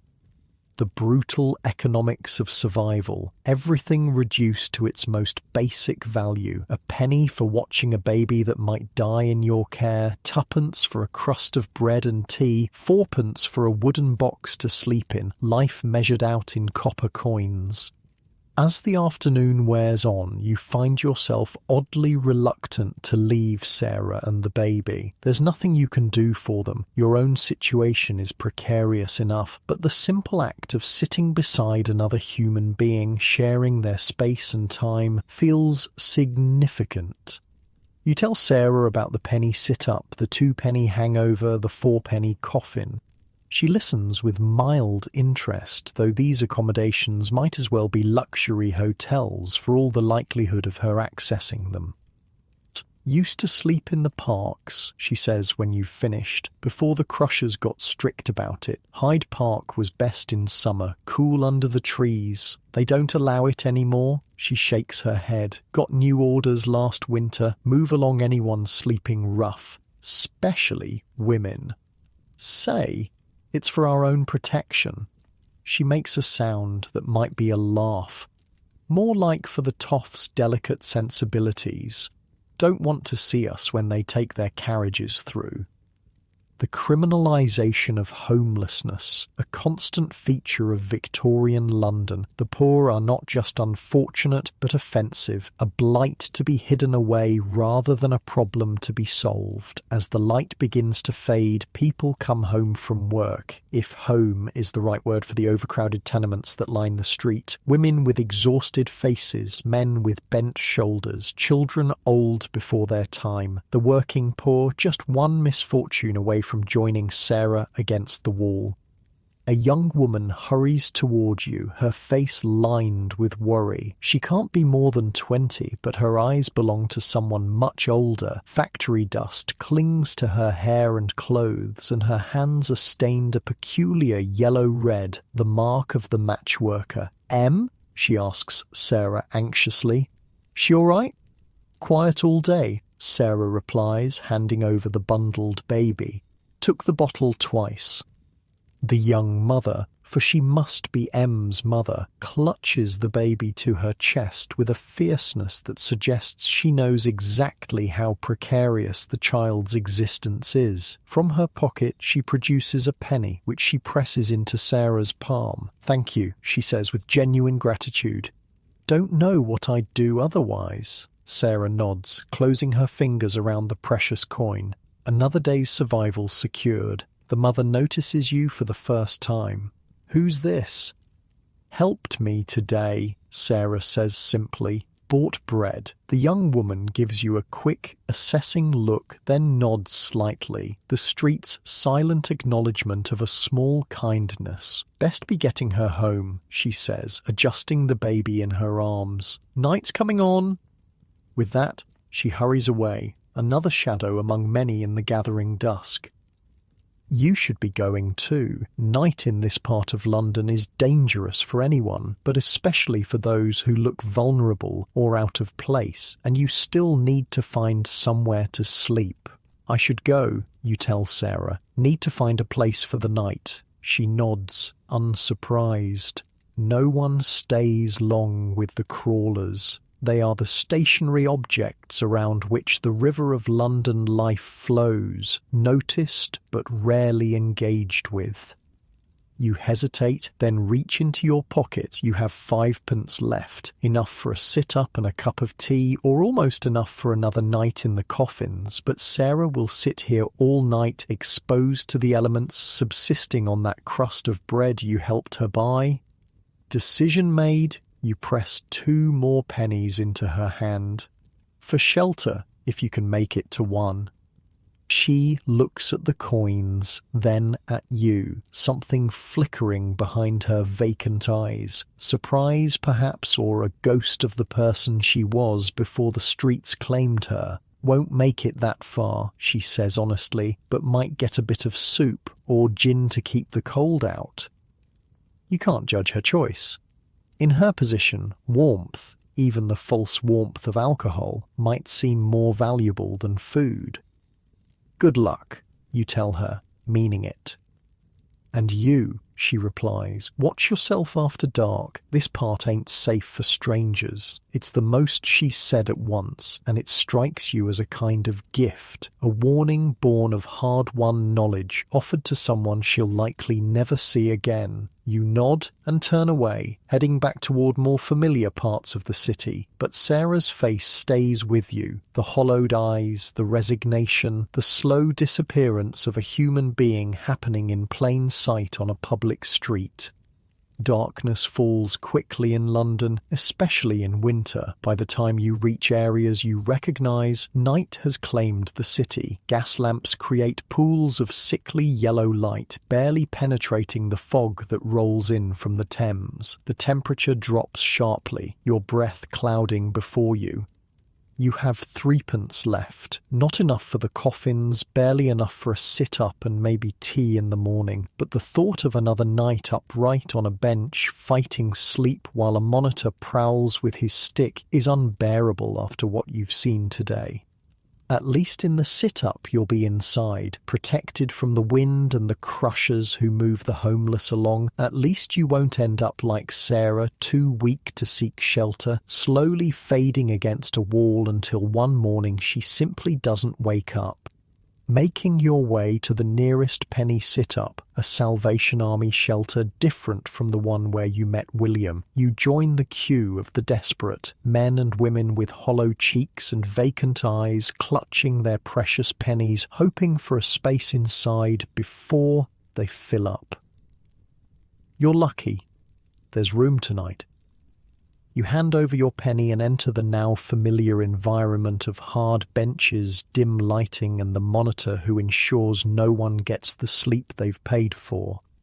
Finding a spot on a bench, you settle in for another night of discomfort, but compared to what Sarah endures, this is luxury. Compared to what awaits those turned away when the shelter fills, this is salvation. The man beside you has the rattling cough of consumption and the yellow-grey complexion that suggests liver disease as well. He nods slightly as you sit, a minimal acknowledgement of your existence. "Bad out there tonight," he comments, voice like gravel being crushed. "Getting colder," you agree. He nods. "Always worst in late November. Not the coldest month, but the one that kills the most. Body's not used to it yet." It's a grim observation, but likely accurate. Those who survive November might make it through December and January, having adapted somewhat to the bitter cold. It's the transition that proves fatal for many. "Saw a crawler today," you tell him, though you're not sure why. "Woman with consumption watching a baby for pennies." "They don't last," he says simply. "Once you stop moving, the street takes you. Saw a man once, sat down against a wall in Whitechapel, just sat there for 3 days. Nobody bothered him, figured he was resting or drunk. Third day, someone realized he hadn't moved at all. Dead the whole time. Sitting there with his eyes open, people walking past." The story doesn't shock you as it might have a few days ago. You've seen enough now to know it's entirely plausible. The invisible dying among the invisible living, unremarked and unmourned. The monitor passes, his stick tapping rhythmically against the floor, a reminder of his authority and your precarious right to be here. Your back already aches at the thought of another night upright, but you've done it before. You'll do it again. "Worked today?" your neighbour asks, making conversation to stay awake. You shake your head. "Tried the brewery, nothing doing. Might try the markets tomorrow. Always need porters at Covent Garden if you're strong." You nod, grateful for the tip. "Thanks." "Name's George," he offers unexpectedly. "Pleasure to meet you, George." He barks a laugh that turns into a cough. "Pleasure listen to you. Sound like a proper gent." You smile despite yourself. "Not so proper anymore?" "None of us are," George agrees philosophically. "Streets have a way of stripping that off you, like acid on metal." It's an apt metaphor. The veneer of civilization, manners, dignity, even identity, gradually eroded by the harsh reality of homelessness until only the bare metal of survival remains. The night settles into its familiar pattern of discomfort and interrupted dozing. Each time your chin drops to your chest, either the monitor or George nudges you awake. Each time you jerk upright with a fresh surge of pain through your spine. But your mind keeps returning to Sarah, sitting against her wall through the freezing night, to the baby with its blue-tinged lips, to the young mother working in conditions that are slowly poisoning her to earn pennies for her child's survival. At least you can work when there's work to be found. At least you can walk without pain, can seek shelter, can hope for something better tomorrow. Sarah has surrendered that hope, become a crawler, waiting for the inevitable with a fatalism that's both disturbing and logical. "What keeps you going?" you ask George suddenly. He considers the question, rheumy eyes, thoughtful. "Stubbornness, I reckon. Too bloody-minded to lay down and die." It's as good an answer as any. In a world that seems designed to grind the poor into dust, simple persistence becomes a form of rebellion. Morning comes as it always does, too soon and announced by a bell that seems deliberately harsh. You rise from the bench, your body a catalogue of complaints from the night spent upright. But you're alive, awake, and the day holds possibilities. Work at Covent Garden, perhaps, or some other opportunity that will earn you the fourpence for tonight's coffin. Outside, London awakens to a clear, cold day. The sun breaks through the ever-present smog, casting weak light on streets already teeming with activity. Cart drivers shout at each other, shop owners arrange their wares, children dash between legs on mysterious errands.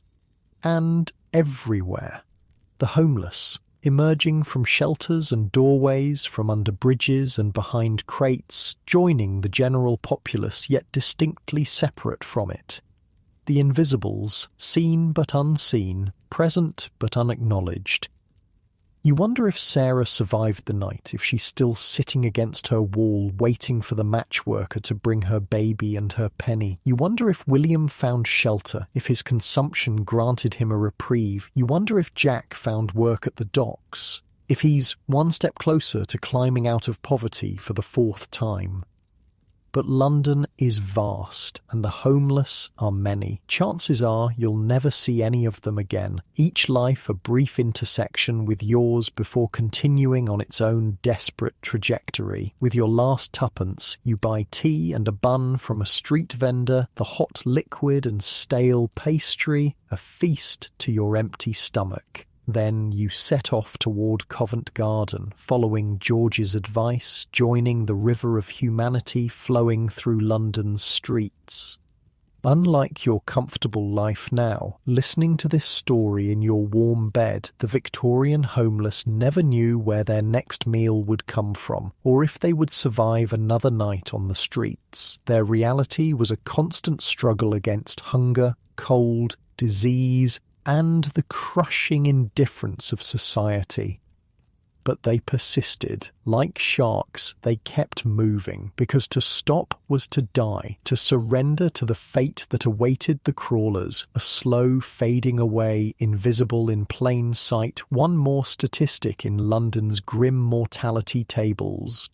As you walk, you make a silent promise to yourself. You will not become a crawler. Whatever happens, whatever hardships await, you will keep moving, like William with his consumption, like Jack with his determination, like George with his stubbornness. You will endure. Because, in Victorian London, for the homeless, endurance is the only victory possible. Covent Garden Market at 5 a.m. is a world unto itself. The cavernous building rings with shouts and curses as vendors set up their stalls, porters haul crates of produce, and buyers from restaurants and wealthy households haggle over the freshest goods.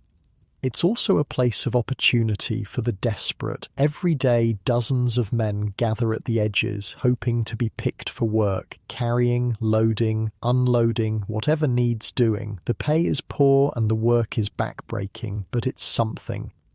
You join the crowd of hopefuls, aware of how you must look after days on the streets. Your clothes are filthy, your face stubbled, your body emanating the particular smell of unwashed poverty. But your back is straight, your arms visibly strong, and when a foreman points at you along with 5 others, you step forward eagerly. "You lot with me," he barks. "Shipment of apples needs unloading. Penny an hour, payment at end of shift." A penny an hour. If the work lasts the morning, that's 4pence at least. Enough for the coffin tonight, maybe even food as well. You follow the foreman to a wagon piled high with wooden crates, each filled with apples from the countryside. The work is simple but punishing. Lift, carry, stack, repeat. The crates dig into your hands, splinters embedding themselves in your palms, your shoulders burn, your back protests. But you keep going, driven by the promise of payment and the knowledge that dozens of men would gladly take your place if you falter. Beside you, a young man with a missing front tooth works with the steady rhythm of experience. During a brief pause while the foreman gives instructions to another group, he leans closer. "First time at the garden?" he asks. You nod, catching your breath. "Trick is to pace yourself," he advises. "They'll work you to death if you let 'em. Slow and steady wins the race." He demonstrates, lifting a crate with deliberate care, walking unhurriedly to the stack, placing it precisely. The work gets done, but without the frantic energy you've been expending. "Thanks," you say, adopting his method with the next crate. "It's still hard work, but less likely to leave you crippled by exhaustion. Been doing this 3 years," he explains. "Learning to survive is an education in itself." "You're homeless?" you ask, surprised. He seems too put together somehow. His clothes, while worn, are relatively clean, and he has an air of capability about him. He grins, displaying the gap where his tooth should be. "Not anymore. Got a room now, share with 2 others. Worked my way up from the streets, penny by bloody penny." Hope flares in your chest. Here's proof it can be done. Someone who's climbed out of the pit of homelessness through sheer persistence. "How do you manage it?" you ask. "Same as you're doing. Work when you can, save every penny, don't drink it away. Got lucky too. Found a regular spot here at the garden. Foremen know me now, pick me first most days." The conversation ends as the foreman returns. But the young man's words stay with you as you continue working. There is a way out. Difficult, dependent on luck as much as effort, but possible. The morning passes in a blur of aching muscles and sweat despite the cold. By noon, when the foreman calls a halt, you've unloaded hundreds of crates. Your hands are raw, your shoulders feel dislocated, and your lower back throbs with each movement. But when he counts 4 pennies into your palm, the pain recedes to background noise. 4 pennies, enough for the coffin tonight, enough for tea and bread tomorrow morning. A small fortune in the economy of the street. "Back tomorrow if you want," the foreman tells you. "6 sharp. Don't be late." You nod eagerly. "I'll be here." Leaving the market, your body aching but your spirit surprisingly buoyant, you find a cheap eating house that caters to market workers and the poor. A penny buys you a bowl of soup with actual chunks of vegetable floating in it, a feast compared to the thin gruel of the shelters.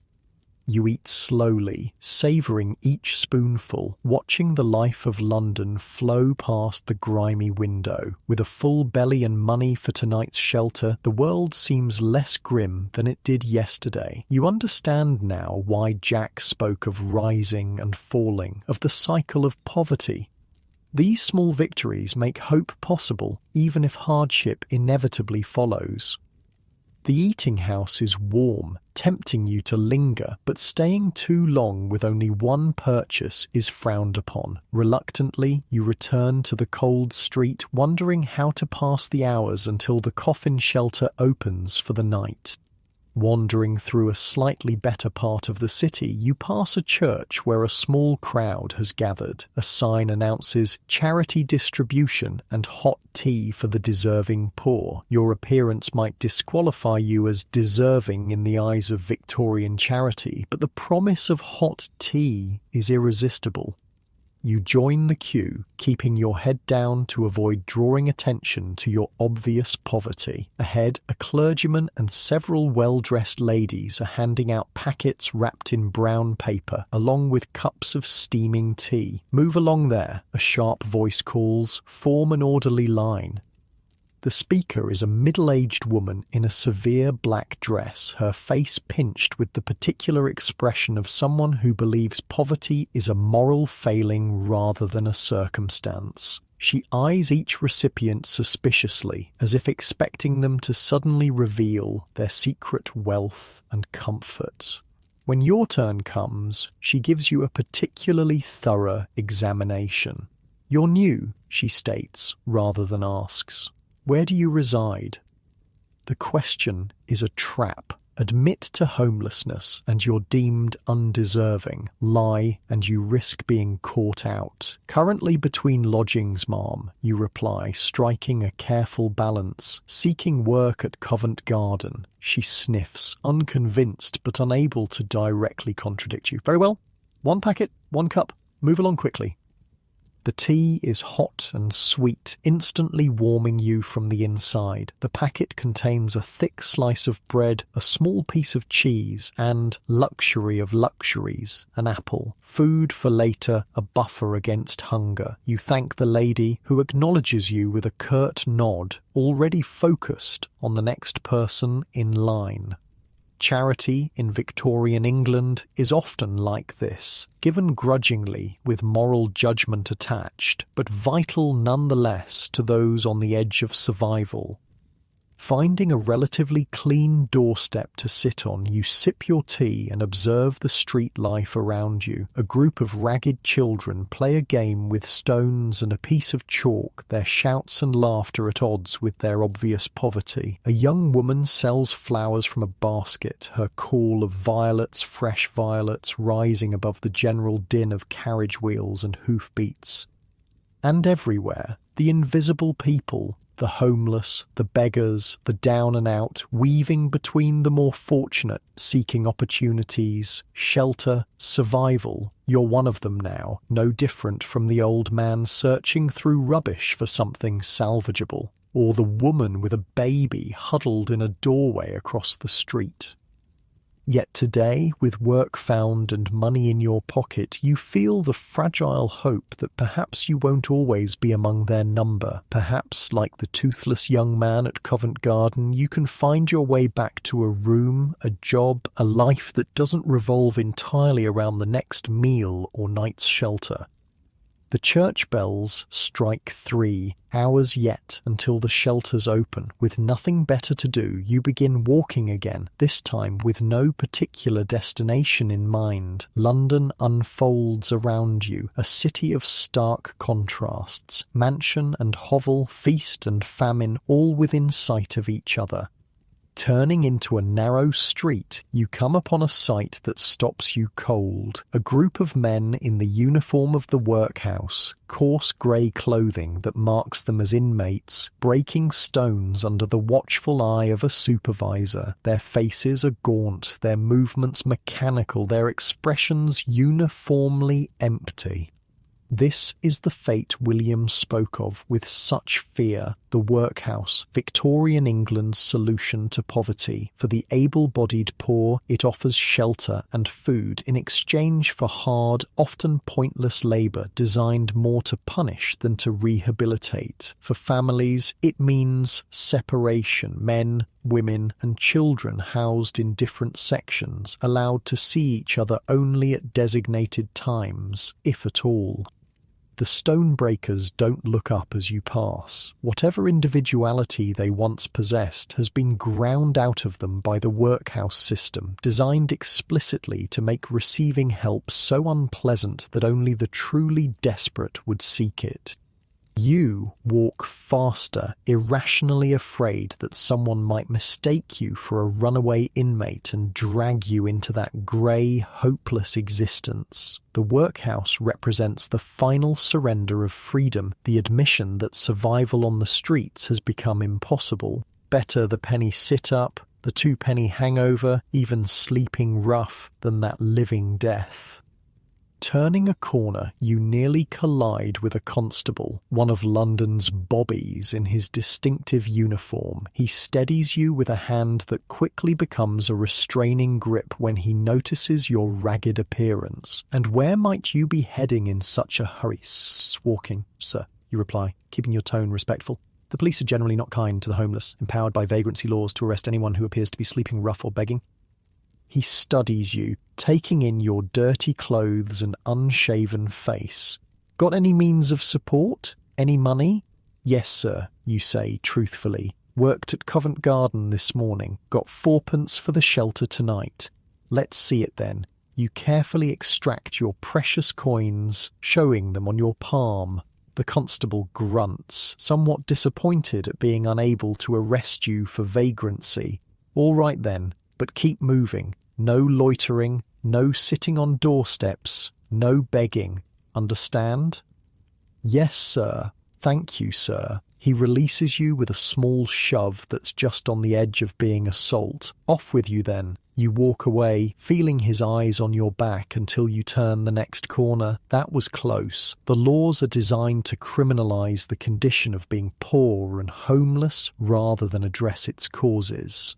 A night in jail might mean losing your place at Covent Garden tomorrow, setting you back just when you've found a foothold. As afternoon slides into evening, the temperature drops sharply. Your inadequate clothing does little against the bitter cold that seeps into your bones. The bread and cheese from the charity are long gone, the apple saved for later. Your stomach reminds you that one small meal is hardly enough after a morning of hard labour, but food will have to wait. Shelter is the priority now. With the coffin shelter not opening for hours yet, you need somewhere to keep warm until then. Public houses, pubs, are an option, but publicans are quick to throw out anyone who doesn't keep buying drinks. Libraries and museums close early. Churches lock their doors against the very people who most need sanctuary. Eventually, you find a spot in the corner of a cheap coffee house where a penny buys you a cup of something brown and warm that might charitably be called coffee, and the right to sit for as long as you nurse it. The place is filled with others like you, the poor, but not destitute, people with just enough to avoid the worst fates, but not enough for any real comfort. The man across from you has the ink-stained fingers of a clerk or printer. His clothes are worn but carefully mended, his collar frayed but clean. He catches your eye and nods slightly. One survivor recognizing another. Waiting for the coffins, he asks quietly. You nod, surprised at his perception. Thought so. Know the look. Did 3 months in them myself last winter after I lost my position at the printing house, saved up enough for a room eventually. He sips his coffee with the deliberate slowness of someone making it last. You'll get there too, if you're careful. Any advice? You ask. He considers. Save every penny. Don't drink. Gin's a false friend. Find regular work if you can. Covent Garden, the docks, anywhere that needs strong backs daily. And, he leans closer, find something to hold on to, something that reminds you you're a person, not just a body needing shelter. Like what? He reaches into his pocket and pulls out a small, worn book. Poetry, for me, saved my sanity on the worst nights. Doesn't have to be books, a skill, a memory, a hope, something they can't take from you. It's good advice. On the streets, it's easy to lose yourself, to become defined entirely by your desperate circumstances rather than by who you are beneath the dirt and hunger. Thank you, you say sincerely.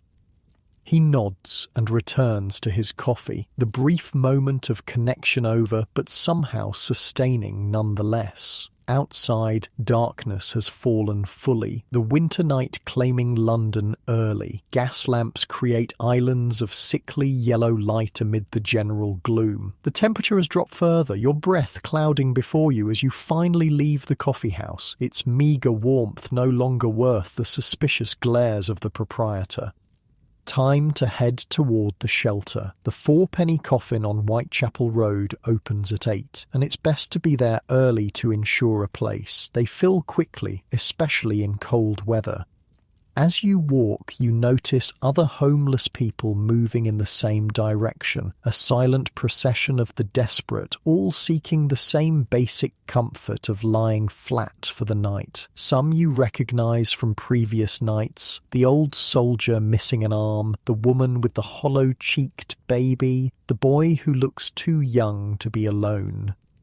Approaching the shelter, you see the queue has already formed despite the early hour. You take your place, stamping your feet against the cold, blowing on your hands to keep the feeling in your fingers. The woman ahead of you turns, revealing a face you recognize. Martha from the Two-Penny Hangover. She looks surprised, then pleased to see you. "Didn't expect to see you here," she says. "Thought you'd be at the hangover again." "Got lucky with work," you explain. "Covent Garden had crates needing unloading." She nods approvingly. "Good for you. Better night's sleep in the coffins, that's certain. What about you? How'd you manage fourpence?" A shadow crosses her face. "Sold my wedding ring. Last thing of value I had.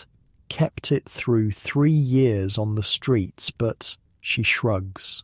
"Cold's coming on hard. Needed proper rest." The sacrifice speaks volumes. Martha has given up her final connection to her former life, her dignity, her identity as someone's wife, for the simple comfort of lying flat for a night. "I'm sorry," you say inadequately. "Don't be. Just metal in the end. Can't eat it, can't sleep on it." But there's a hollowness to her voice that belies the practical words. The queue shuffles forward slowly. Each person hands over their precious fourpence, receives a ticket, and disappears inside. When your turn comes, you feel an absurd surge of pride as you hand over the coins, earned through honest work, not begged or stolen.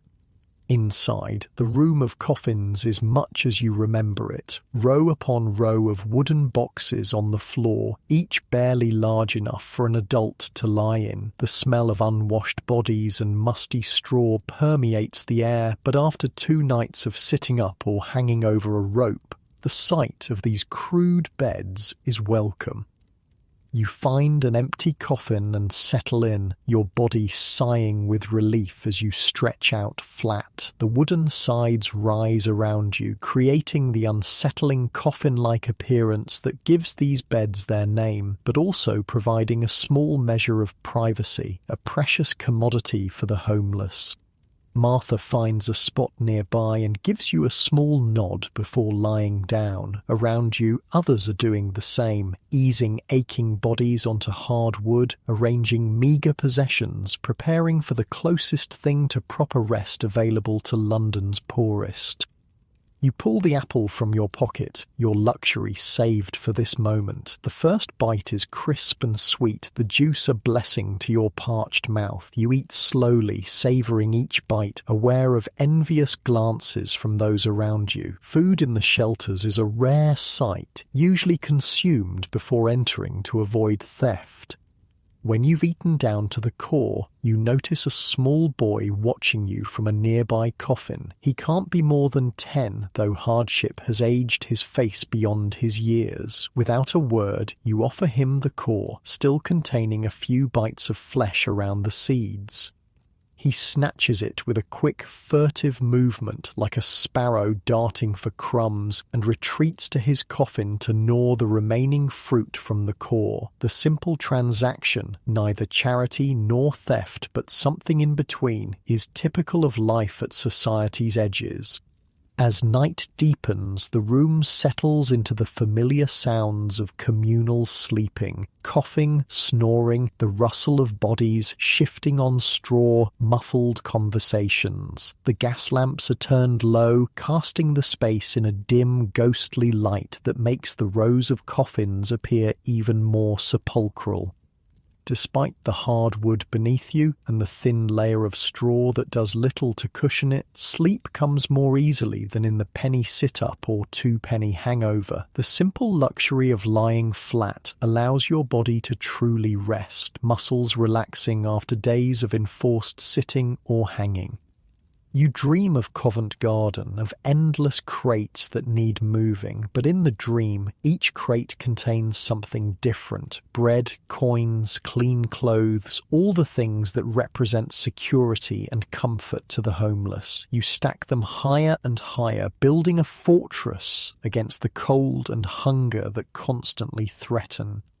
A sharp cry wakes you sometime in the deep night. A woman a few coffins away sits upright, eyes wide with some night terror. The watchman moves toward her, but she's already settling back, murmuring apologies, returning to her uneasy sleep. These moments are common in the shelters, the accumulated traumas of street life erupting in dreams, the thin barrier between sleep and wakefulness easily pierced by memories of hunger, cold, violence, loss. You lie awake for a while after that, listening to the sounds of the room, thinking about the printer's words in the coffee house. Find something to hold on to, something that reminds you you're a person, not just a body needing shelter. What do you have left? No possessions of value, no connections to your former life. But there are the small victories, the work at Covent Garden, the promise of more tomorrow, the knowledge that others have climbed out of this pit penny by bloody penny, the human connections, brief but real, with William and Martha, Jack and George, even Sarah the crawler with her matter-of-fact acceptance of her fate. These are the things you can hold on to. Not objects, but experiences. Proof that you're still human, still fighting, still moving like Jack's shark, refusing to surrender to the current that would drag you down to Sarah's immobility. Morning comes too soon, announced by a bell, and the harsh voice of the night watchman. Up and out 15 minutes to clear the building. Around you, people stir reluctantly, bodies protesting the return to vertical after the brief respite of horizontal rest. Martha catches your eye as she rises, giving you a small nod that somehow communicates both solidarity and resignation. Another day, another struggle for survival. Outside, the morning is clear and bitterly cold, frost silvering the cobblestones and rooftops. Your breath clouds before you as you join the stream of humanity pouring out of the shelter back onto London's unforgiving streets. Covent Garden again, Martha asks, falling into step beside you. You nod. If they'll have me. You? Thought I'd try the laundries. Sometimes they need extra hands when someone's sick. The work she's describing is brutal. Hours of standing in steam and harsh chemicals, hands raw from lye soap and hot water, lungs choked with fumes, but it's indoors and it pays. Good luck, you tell her sincerely, and you. She hesitates, then adds, maybe see you tonight. Hope not, you reply, following the traditional response. Hope you find better. She smiles slightly. Always hoping. It's what keeps us going. With that, she turns away, another solitary figure in the vast, indifferent city, seeking a day's work and another night's shelter. You make your way toward Covent Garden, your body less sore than after the penny sit-up or two-penny hangover, but still aching from the hard wood of the coffin. The cold bites through your inadequate clothing, but the promise of work, of more pennies toward tonight's shelter and food, drives you forward.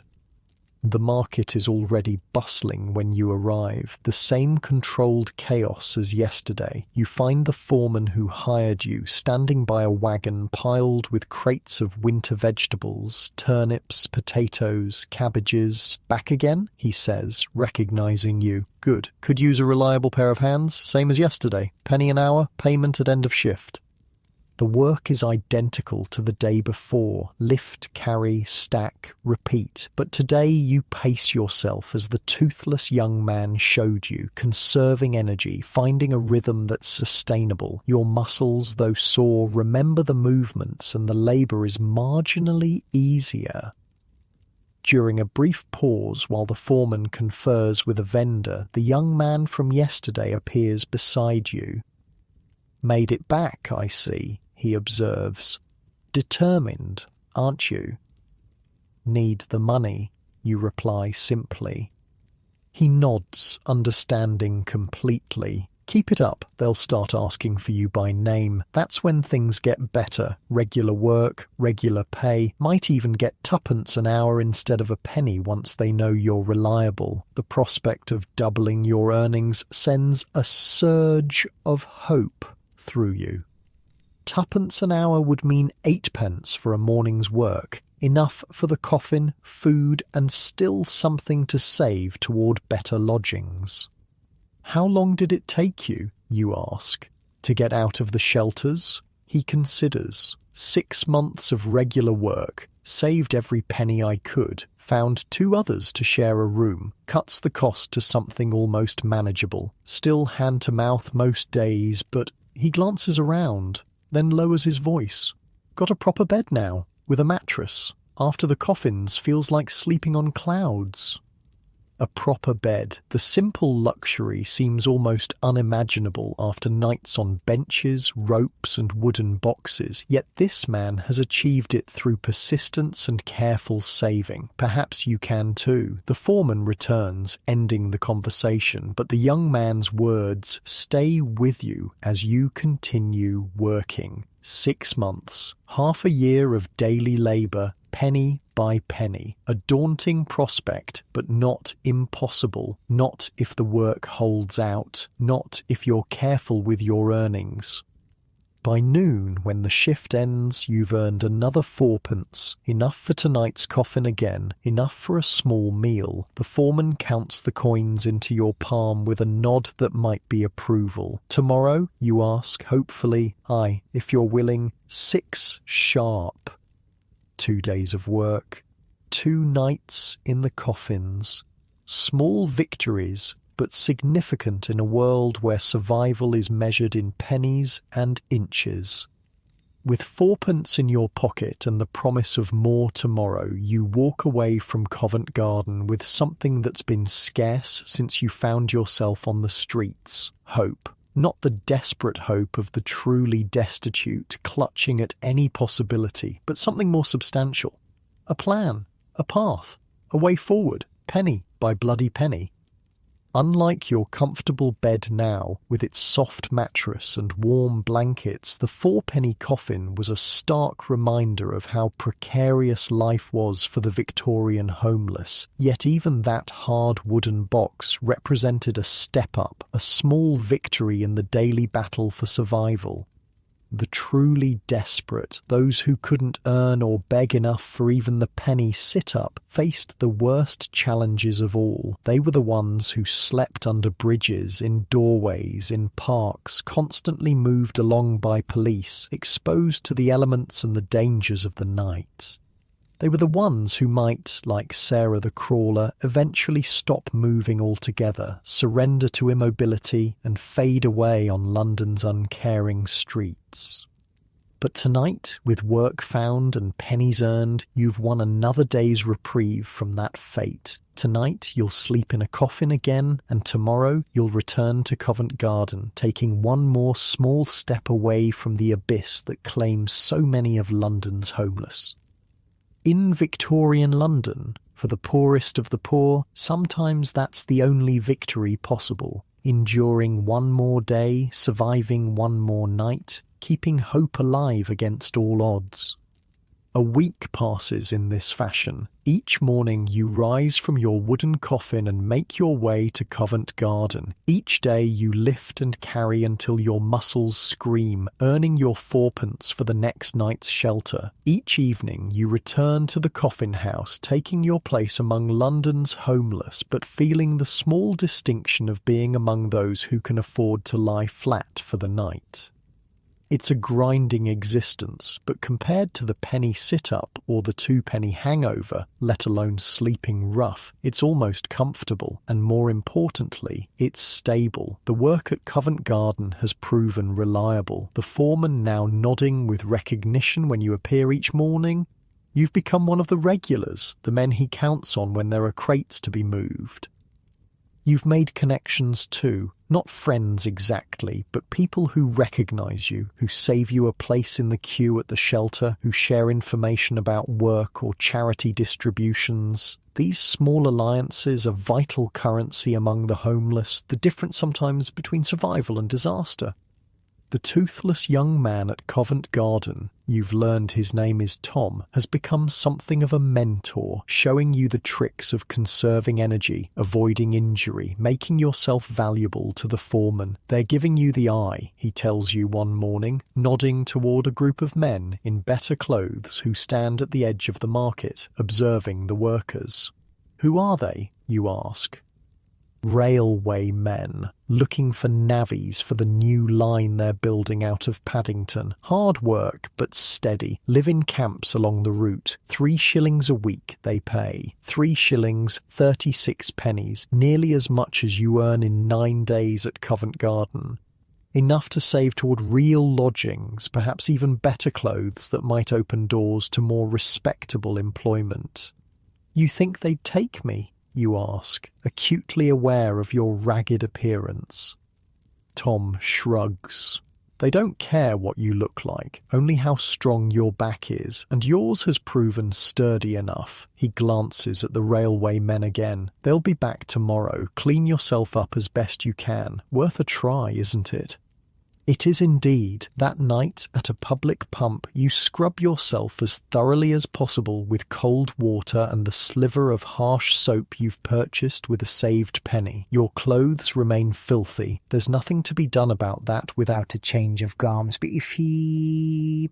The next morning, when the railway men return to Covent Garden, you position yourself where they'll notice you, working steadily, demonstrating your strength and reliability. It's a calculated performance, and it works. One of them approaches as you set down a particularly heavy crate. "Looking for work, lad?" he asks without preamble. "Yes, sir," you reply.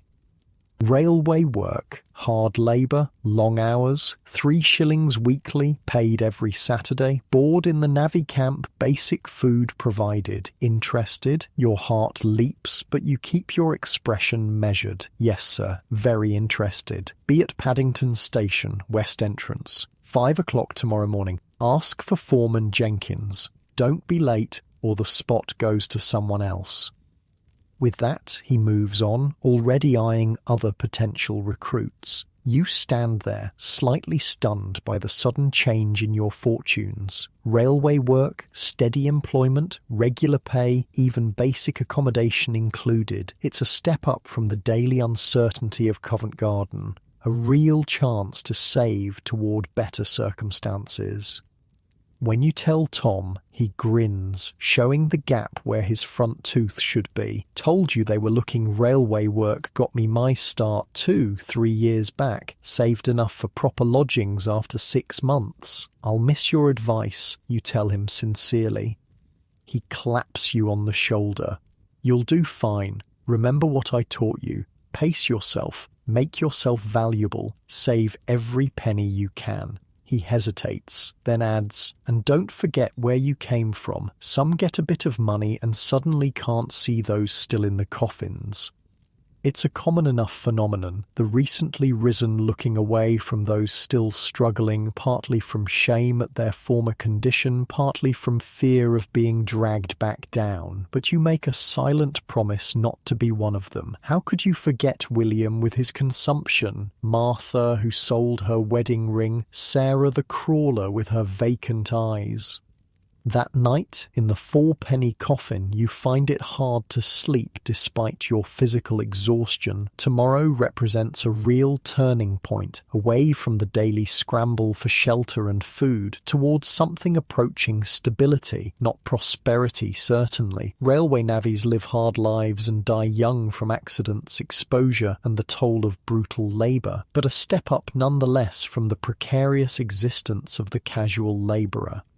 Around you, the shelter settles into its nightly rhythm of coughs, snores, and muffled conversations. These sounds have become familiar over the past week, almost comforting in their predictability. You'll miss this strange community, you realise, not the hardship or discomfort, but the shared experience, the unspoken understanding among those who know what it means to live at the very edge of survival.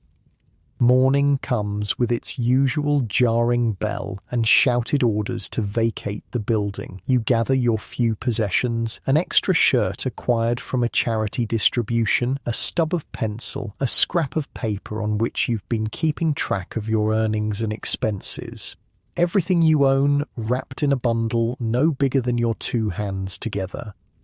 Outside, the pre-dawn air is bitter with winter's approach. Frost covers the cobblestones, making them treacherous underfoot. Your breath clouds before you as you set off toward Paddington Station, leaving behind the familiar streets of the East End for a new chapter in your story.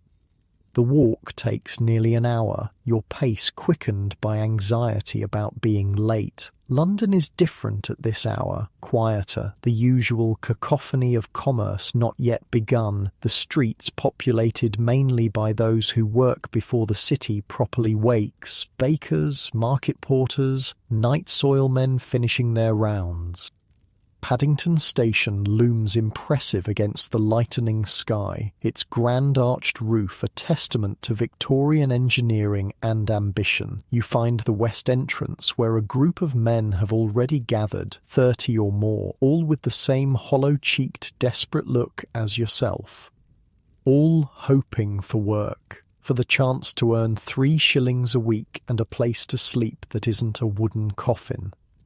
A burly man with a ledger moves among them, checking names, issuing orders. This must be Foreman Jenkins. You approach cautiously when there's a gap in the crowd around him. "Excuse me, sir, I was told to ask for you about railway work. Man at Covent Garden sent me." He looks you up and down, assessing your strength, your potential usefulness. Name? You give it, watching as he writes it in his ledger. "Ever done railway work before?" "No, sir, but I'm strong and I learn quick." He grunts, neither impressed nor disappointed. "We'll see. Fall in with the others. Transport leaves in 10 minutes. You join the group of recruits, feeling both relief at being accepted and trepidation about what lies ahead. Railway work is notoriously dangerous. Men crushed by falling earth, blown apart by mishandled explosives, worked to exhaustion in all weathers. But it's also a way out of the desperate hand-to-mouth existence you've been living, a calculated risk.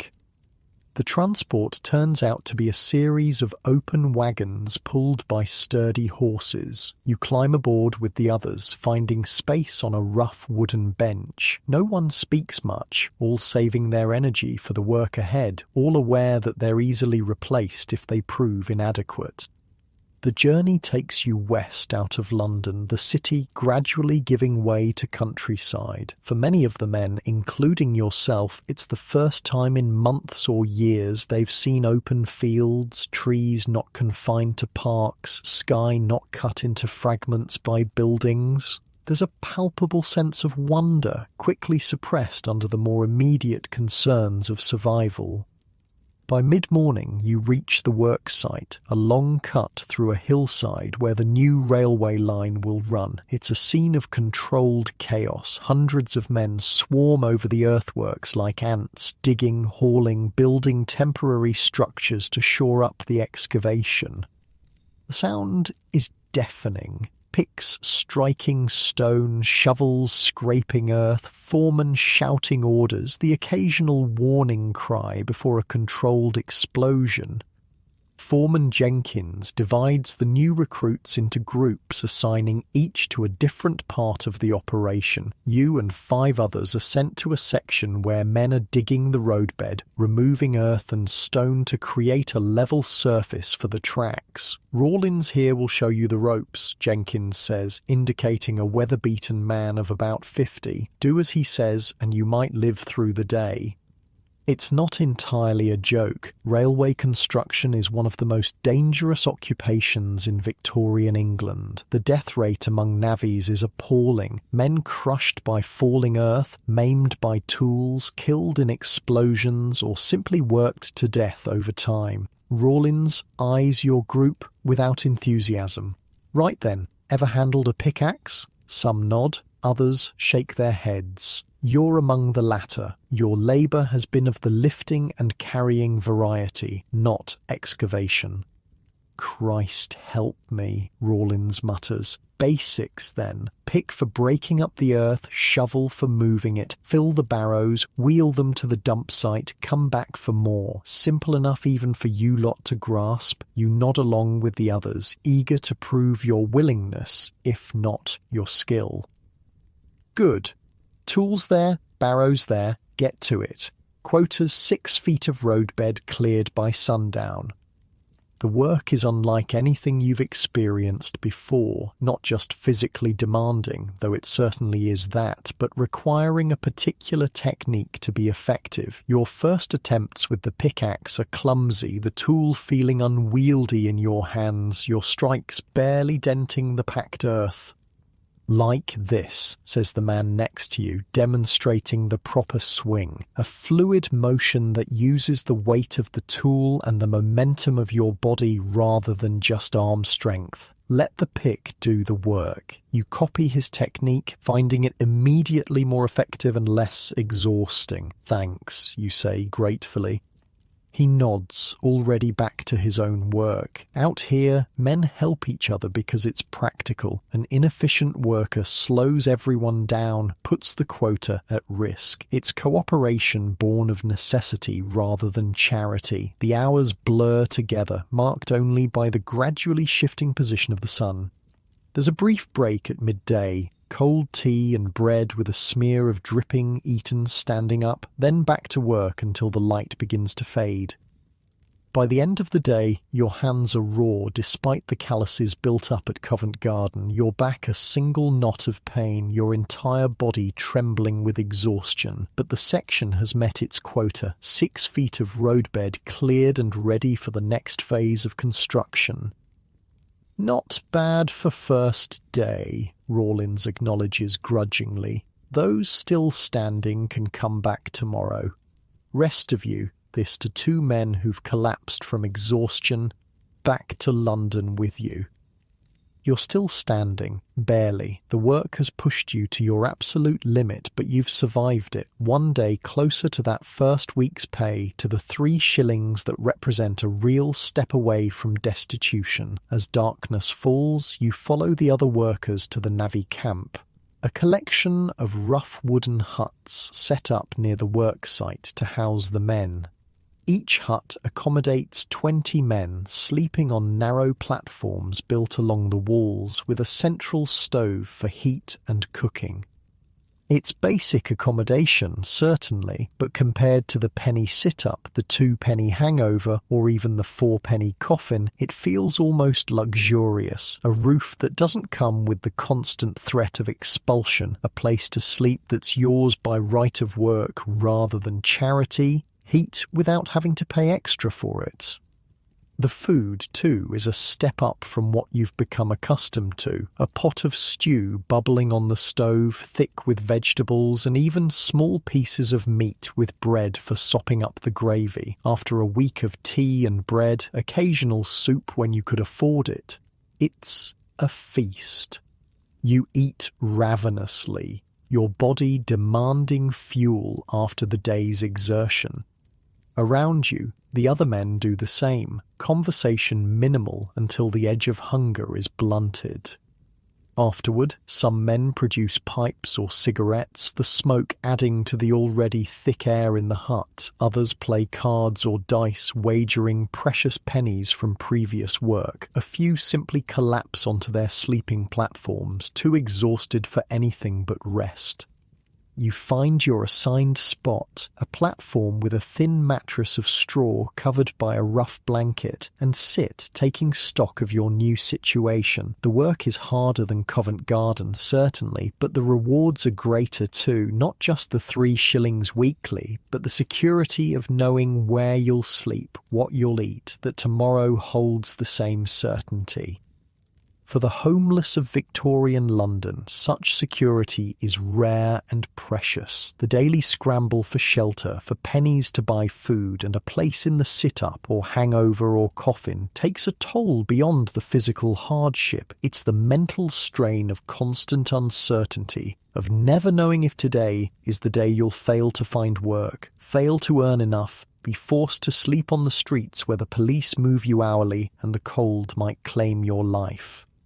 Here, at least, you know what tomorrow holds. Back-breaking labour, yes, but also food, shelter, payment at week's end, a foundation upon which to build something better, perhaps. The man on the platform next to yours turns out to be the one who showed you how to use the pickaxe.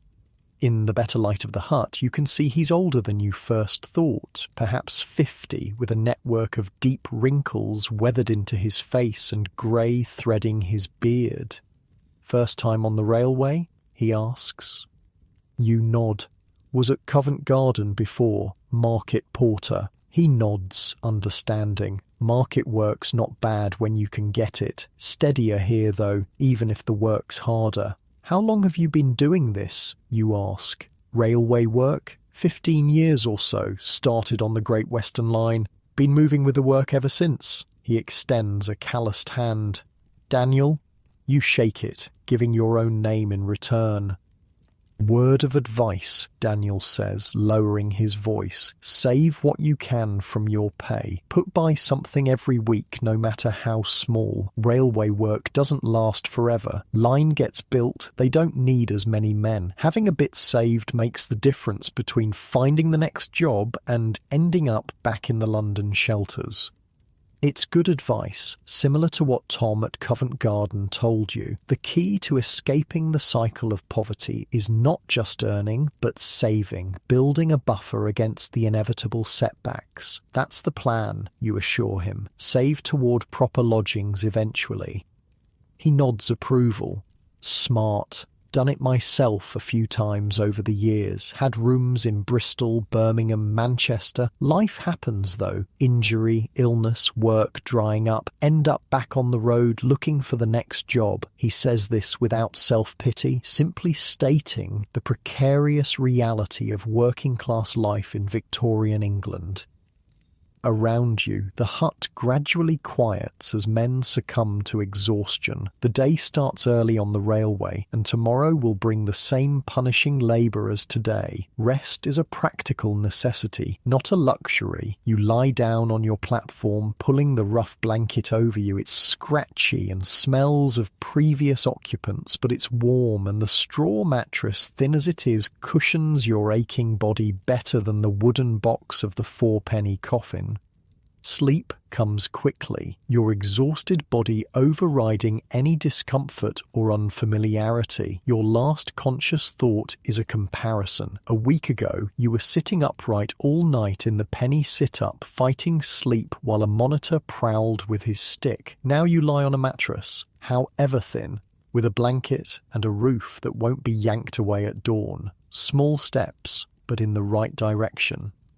The days fall into a rhythm, up before dawn, a breakfast of bread and tea, then to the worksite for hours of gruelling labour, broken only by a brief midday meal, then back to the camp at dusk, dinner and collapse into exhausted sleep. Repeat. It's a hard life. No question. Your body aches constantly. Your hands develop blisters that break and form calluses, only to blister again in new places. The work is dangerous too. You witness one man crushed when a section of earth collapses, another lose fingers to a misplaced strike of a sledgehammer. But for all its hardships, it's a step up from homelessness in London. Here, you're valued for your labour rather than despised for your poverty. Here, you have a place, a purpose, a path forward. Saturday brings the promised payment, 3 shillings handed over by Foreman Jenkins, who checks your name in his ledger with the same impassive efficiency with which he oversees the work. 3 shillings, 36 pennies. More money than you've held at once since finding yourself on the streets.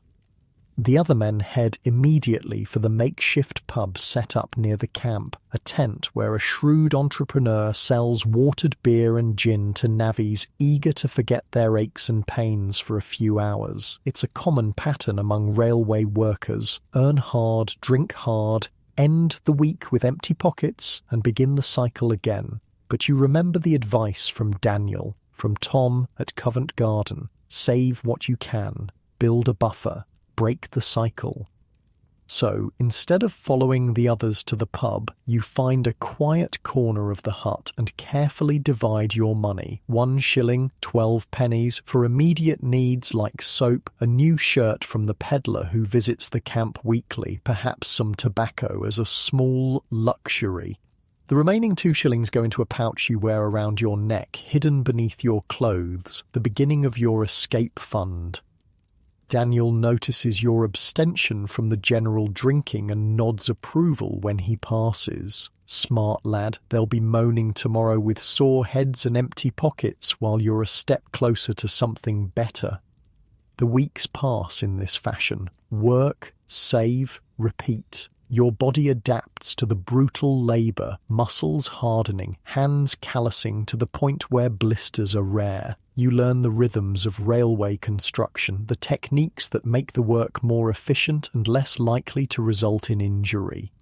And your savings grow. By the end of the first month, you have 8 shillings hidden away, more money than you've possessed at once since becoming homeless. By the second month, it's 16 shillings, not enough yet for a real change in circumstances, but growing steadily. You make connections too, not just with Daniel, who becomes something of a mentor, but with other men who share your determination to improve your situation. There's Williams, a Welshman saving to bring his wife and children from Cardiff once he finds proper lodgings. There's Higgins, who dreams of opening a small cobbler's shop with his brother. There's O'Brien, who sends half his pay home to Ireland each week to support elderly parents. These men become a kind of community, bound by shared goals and the mutual support that comes from recognizing a kindred spirit. You share information about jobs, about cheap lodgings in various cities, about which foremen are fair and which will cheat you if given the chance. Winter deepens, bringing new challenges. The work continues regardless of weather. Railway companies have schedules to meet, investors to satisfy. You dig through frozen earth, haul materials through snow, endure bitter winds that cut through your inadequate clothing like knives. But the navvy camp, for all its roughness, provides better shelter than the London streets. The huts have stoves that burn constantly in the coldest weather. The food, while basic, is regular and sufficient to fuel hard labour. And most importantly, you don't have to earn your place anew each day. It's secured by your work, your contribution to the project. You think often of those you left behind in London: William with his consumption, Martha who sold her wedding ring, Sarah the crawler waiting for death by her wall. Did William survive the winter? Did Martha find regular work at the laundry? Does Sarah still watch babies for pennies? Or has the cold finally claimed her? You'll never know. London is vast, its homeless population constantly shifting, individuals appearing and disappearing like figures in a fog. Your paths crossed briefly, then diverged, yours upward, theirs continuing on their precarious horizontal trajectory, or perhaps downward toward the inevitable end that awaits so many of London's poor. The railway work continues through winter and into spring. The line progresses steadily eastward, the navvy camp moving with it, a mobile village of men and the few hardy women who follow the work, cooks, laundresses, the occasional wife or camp follower. By April, your savings have grown to £2, 480 pennies, a small fortune by the standards of your former life, enough for a deposit on humble lodgings, for decent clothes that might open doors to better employment, for a buffer against misfortune. And then comes the news you've been both expecting and dreading. This section of the line is nearing completion. Half the workforce will be let go at the end of the week, the rest moving on to the next section further west. Foreman Jenkins delivers the news with his usual impassivity. Those staying on will be notified Friday. Rest of you get your final pay and your papers for the next job if you want it. Paddington office has the details. The camp buzzes with speculation. Who will stay? Who will go? What new projects are starting that might need experienced navvies? For many, it's an anxious time. For you, it represents a crossroads. You could follow the railway work, moving west with the line, continuing the life you've established these past months. The work is hard but reliable, the pay steady, the company of men like Daniel and Williams familiar and supportive. Or you could return to London with your savings, seek better lodgings and employment, try to establish yourself more permanently in the city. It's riskier, the spectre of falling back into homelessness always present, but potentially offers more in the long term. You discuss the options with Daniel one evening as the hut settles around you. What would you do, you ask? Stay with the railway or try London again? He considers, pipe smoke wreathing his weathered face. Depends what you want, lad. Railway's steady work if you're fit and careful. Move with the lines, always knowing where your next meal's coming from. But it's no life for settling, for family, for putting down roots. And London? More opportunity, more risk, might find better work, might end up back in the penny sit-up if things go wrong. £2 gives you a start, but it won't last forever. Need to find good lodgings, steady work, keep saving. It's not a clear answer, but then there isn't one. Each choice has its merits and dangers. The safe option versus the ambitious one. Continued improvement within narrow bounds versus the chance for something better or worse. You sleep on the decision, weighing the options as you lie on your straw mattress, listening to the sounds of the camp, snoring men, distant singing from those still drinking, the crackle of the stove as it burns down for the night.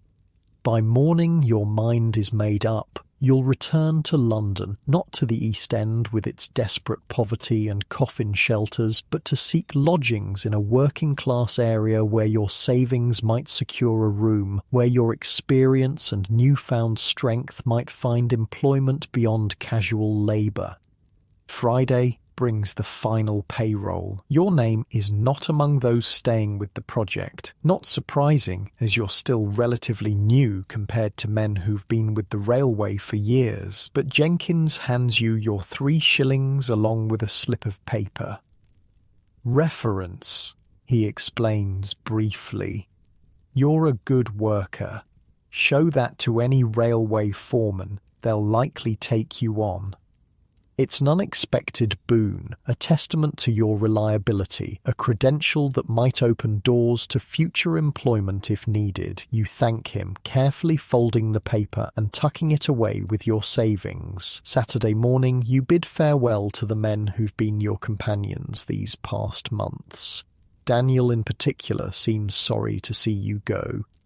Mind how you go in London, he advises gruffly. City's got sharp teeth for the unwary. Keep some money hidden away. Always have a backup plan. Don't trust those promising easy fortune. I'll remember, you assure him, and thanks for everything. He nods, uncomfortable with gratitude. Just passing on what others taught me. You do the same when you can. With that, you shoulder your small bundle of possessions, now including a second shirt, sturdy boots, a woolen scarf against the lingering spring chill, and begin the walk back toward London. You could take the public coach, but that would cost precious shillings from your savings. Better to walk, even if it takes most of the day. The countryside in April is a revelation after months of winter. Green fields, trees budding, wildflowers appearing in hedgerows. You walk at an easy pace, your body hardened by months of labour, enjoying the simple pleasure of movement without urgency or fear. By late afternoon, London appears on the horizon, a smudge of darker grey against the sky, the smoke from countless chimneys creating a perpetual cloud above the city. As you draw closer, the pastoral quiet gives way to the increasing noise and bustle of outer London. Cart traffic, street vendors, the general hum of human activity.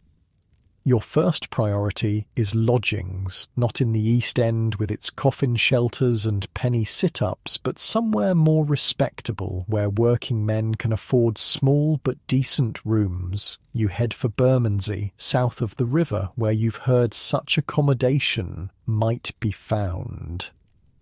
After inquiring at several boarding houses, you find one on a narrow but clean street where the landlady, a stern-faced widow, looks you over with a critical eye before agreeing to show you the available room.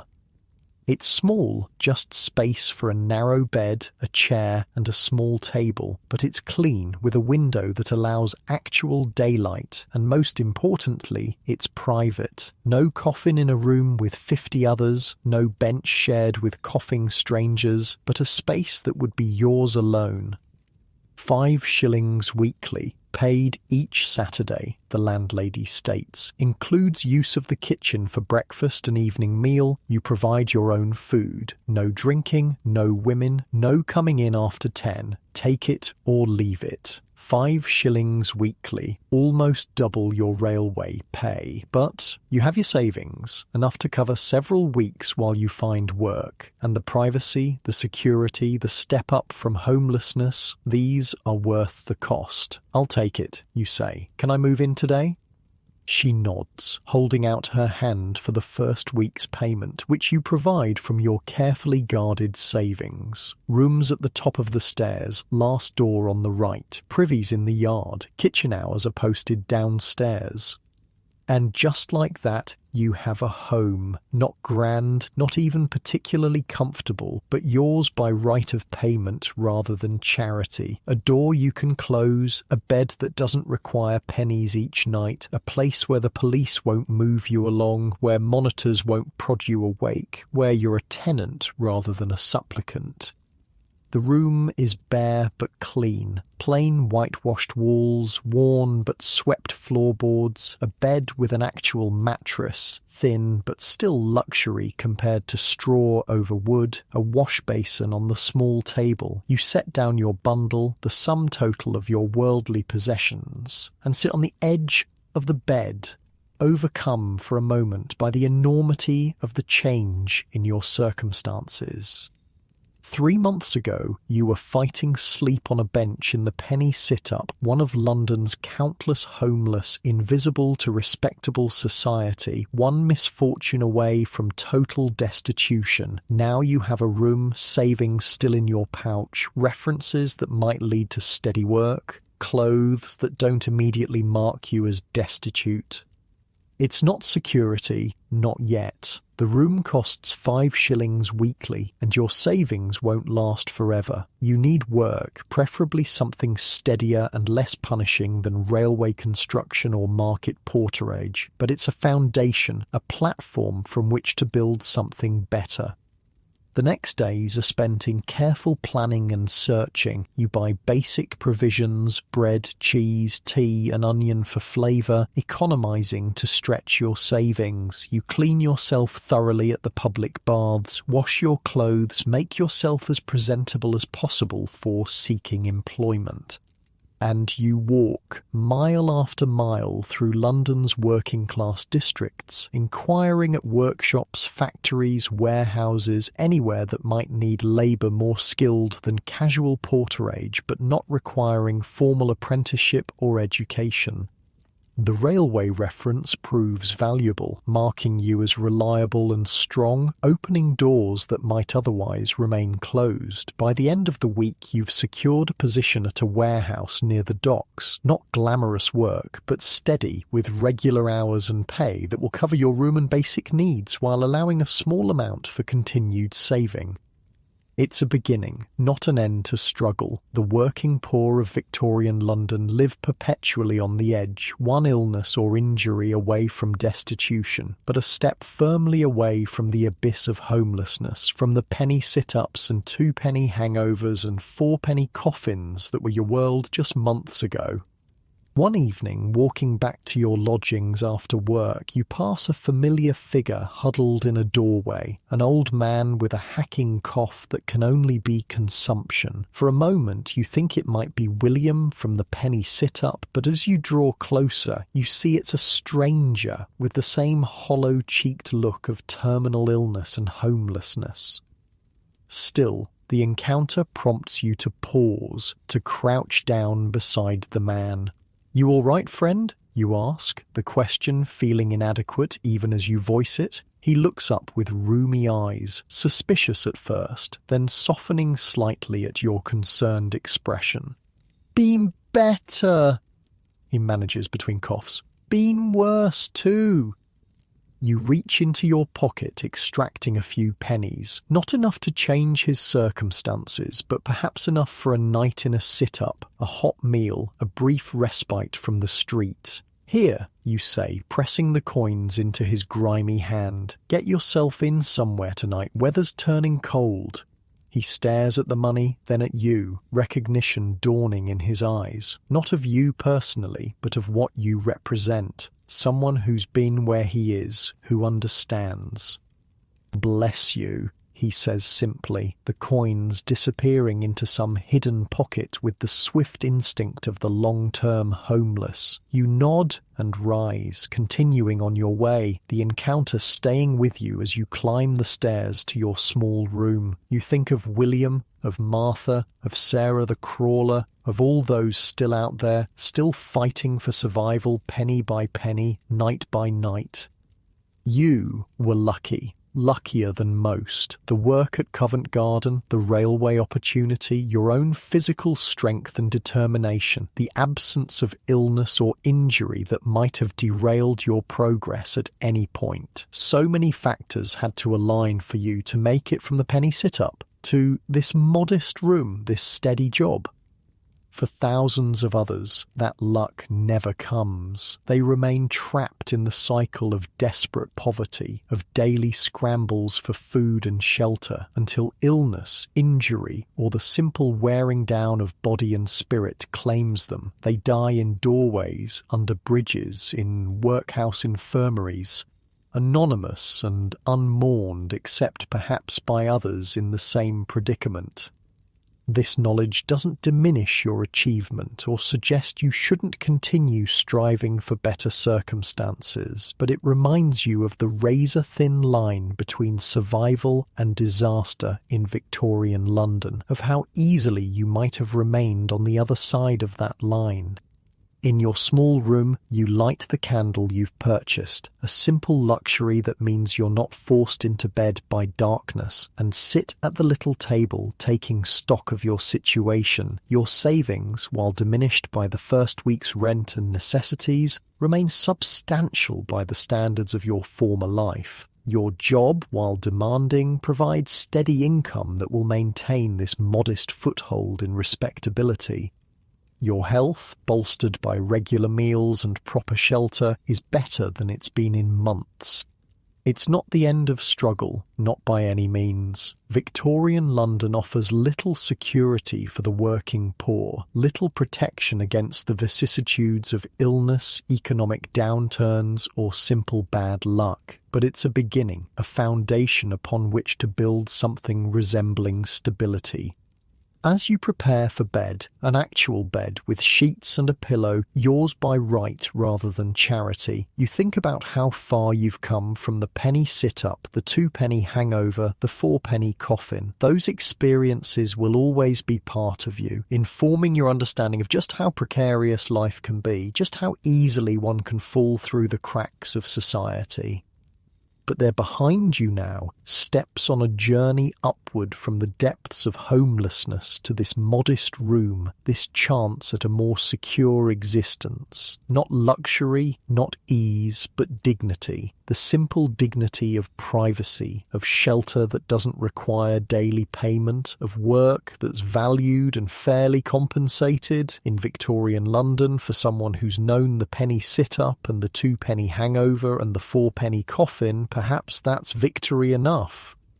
As you drift towards sleep in your narrow but private bed, the contrast with those earlier accommodations is stark. No hard bench, no rope cutting into your chest, no wooden box confining your body, just the simple luxury of lying flat on a real mattress covered by actual sheets in a room where no one will prod you awake or cut a rope at dawn. Unlike your comfortable position right now, with your soft mattress and warm blankets, the Victorian homeless faced a nightly battle for the most basic shelter. The penny sit-up, the two-penny hangover, the four-penny coffin, each represented a desperate attempt to avoid the greater dangers of the streets. Each offered minimal comfort at a price that consumed most of what the poorest could earn or beg in a day. For those without even those few pennies, life was harder still, sleeping in doorways until moved along by police, huddling under bridges in all weathers, finding shelter in parks only to be rousted by authorities enforcing vagrancy laws that criminalised the condition of being homeless rather than addressing its causes. The struggle for survival consumed every waking hour. The search for work, for food, for pennies to secure shelter, for charity that didn't demand too much dignity in exchange for help. It was a grinding, exhausting existence that wore down body and spirit until many, like Sarah the Crawler, simply stopped moving, waiting for the inevitable end with a fatalism born of utter exhaustion. Yet even in those desperate circumstances, humanity persisted. William, with his offer of boots he would no longer need. Martha selling her wedding ring for a night of proper rest. The shared jokes in the darkness of the coffin shelter. The small kindnesses. A crust of bread shared, a warning about dangerous areas, advice on where charity might be found. These moments of connection, of recognition between those sharing the same precarious existence, represented the resilience of the human spirit in the face of overwhelming hardship. They were reminders that even at the very bottom of society, people remained people, capable of compassion, of humour, of hope against all evidence that hope was justified. For you, that hope proved warranted. The penny sit-up led to the two-penny hangover, to the four-penny coffin, to work at Covent Garden, to the railway, to this small room with its narrow bed and flickering candle. A journey upward, step by painful step, penny by hard-earned penny. Not everyone was so fortunate. For many, most of Victorian London's homeless, there was no escape from the cycle of desperate poverty, no lucky break, no path to something better. They lived and died on the margins, unseen except as problems to be managed, unheard except in moments of public disturbance, unvalued except as cheap labour when it suited society's needs. Their stories, too, are part of London's history, as much as the grand narratives of empire and industry and progress that dominate official records. The penny sit-ups and two-penny hangovers and four-penny coffins tell a different story about Victorian England, about the human cost of industrialisation, about the failure of charity and poor laws to address the root causes of poverty, about the resilience and desperation of those fighting for survival at the very bottom of society.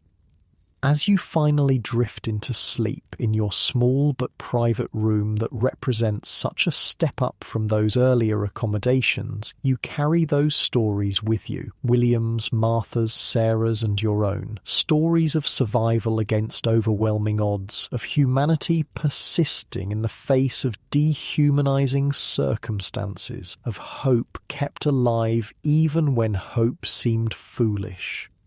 In Victorian London, for the homeless, sometimes that was the only victory possible, enduring, persisting, refusing to surrender completely to the circumstances that threatened to erase not just comfort and security, but identity itself, holding on to humanity in a world that often denied the humanity of the poor, finding moments of connection, of dignity, of hope, even in the penny sit-up, the 2-penny hangover, the 4-penny coffin.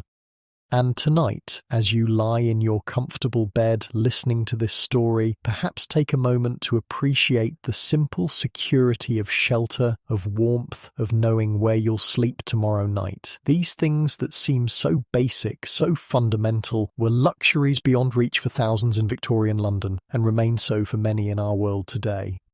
Sleep well in your warm bed with gratitude for its comfort, and perhaps carry with you a little of the understanding of just how precious, how fundamental that simple security truly is.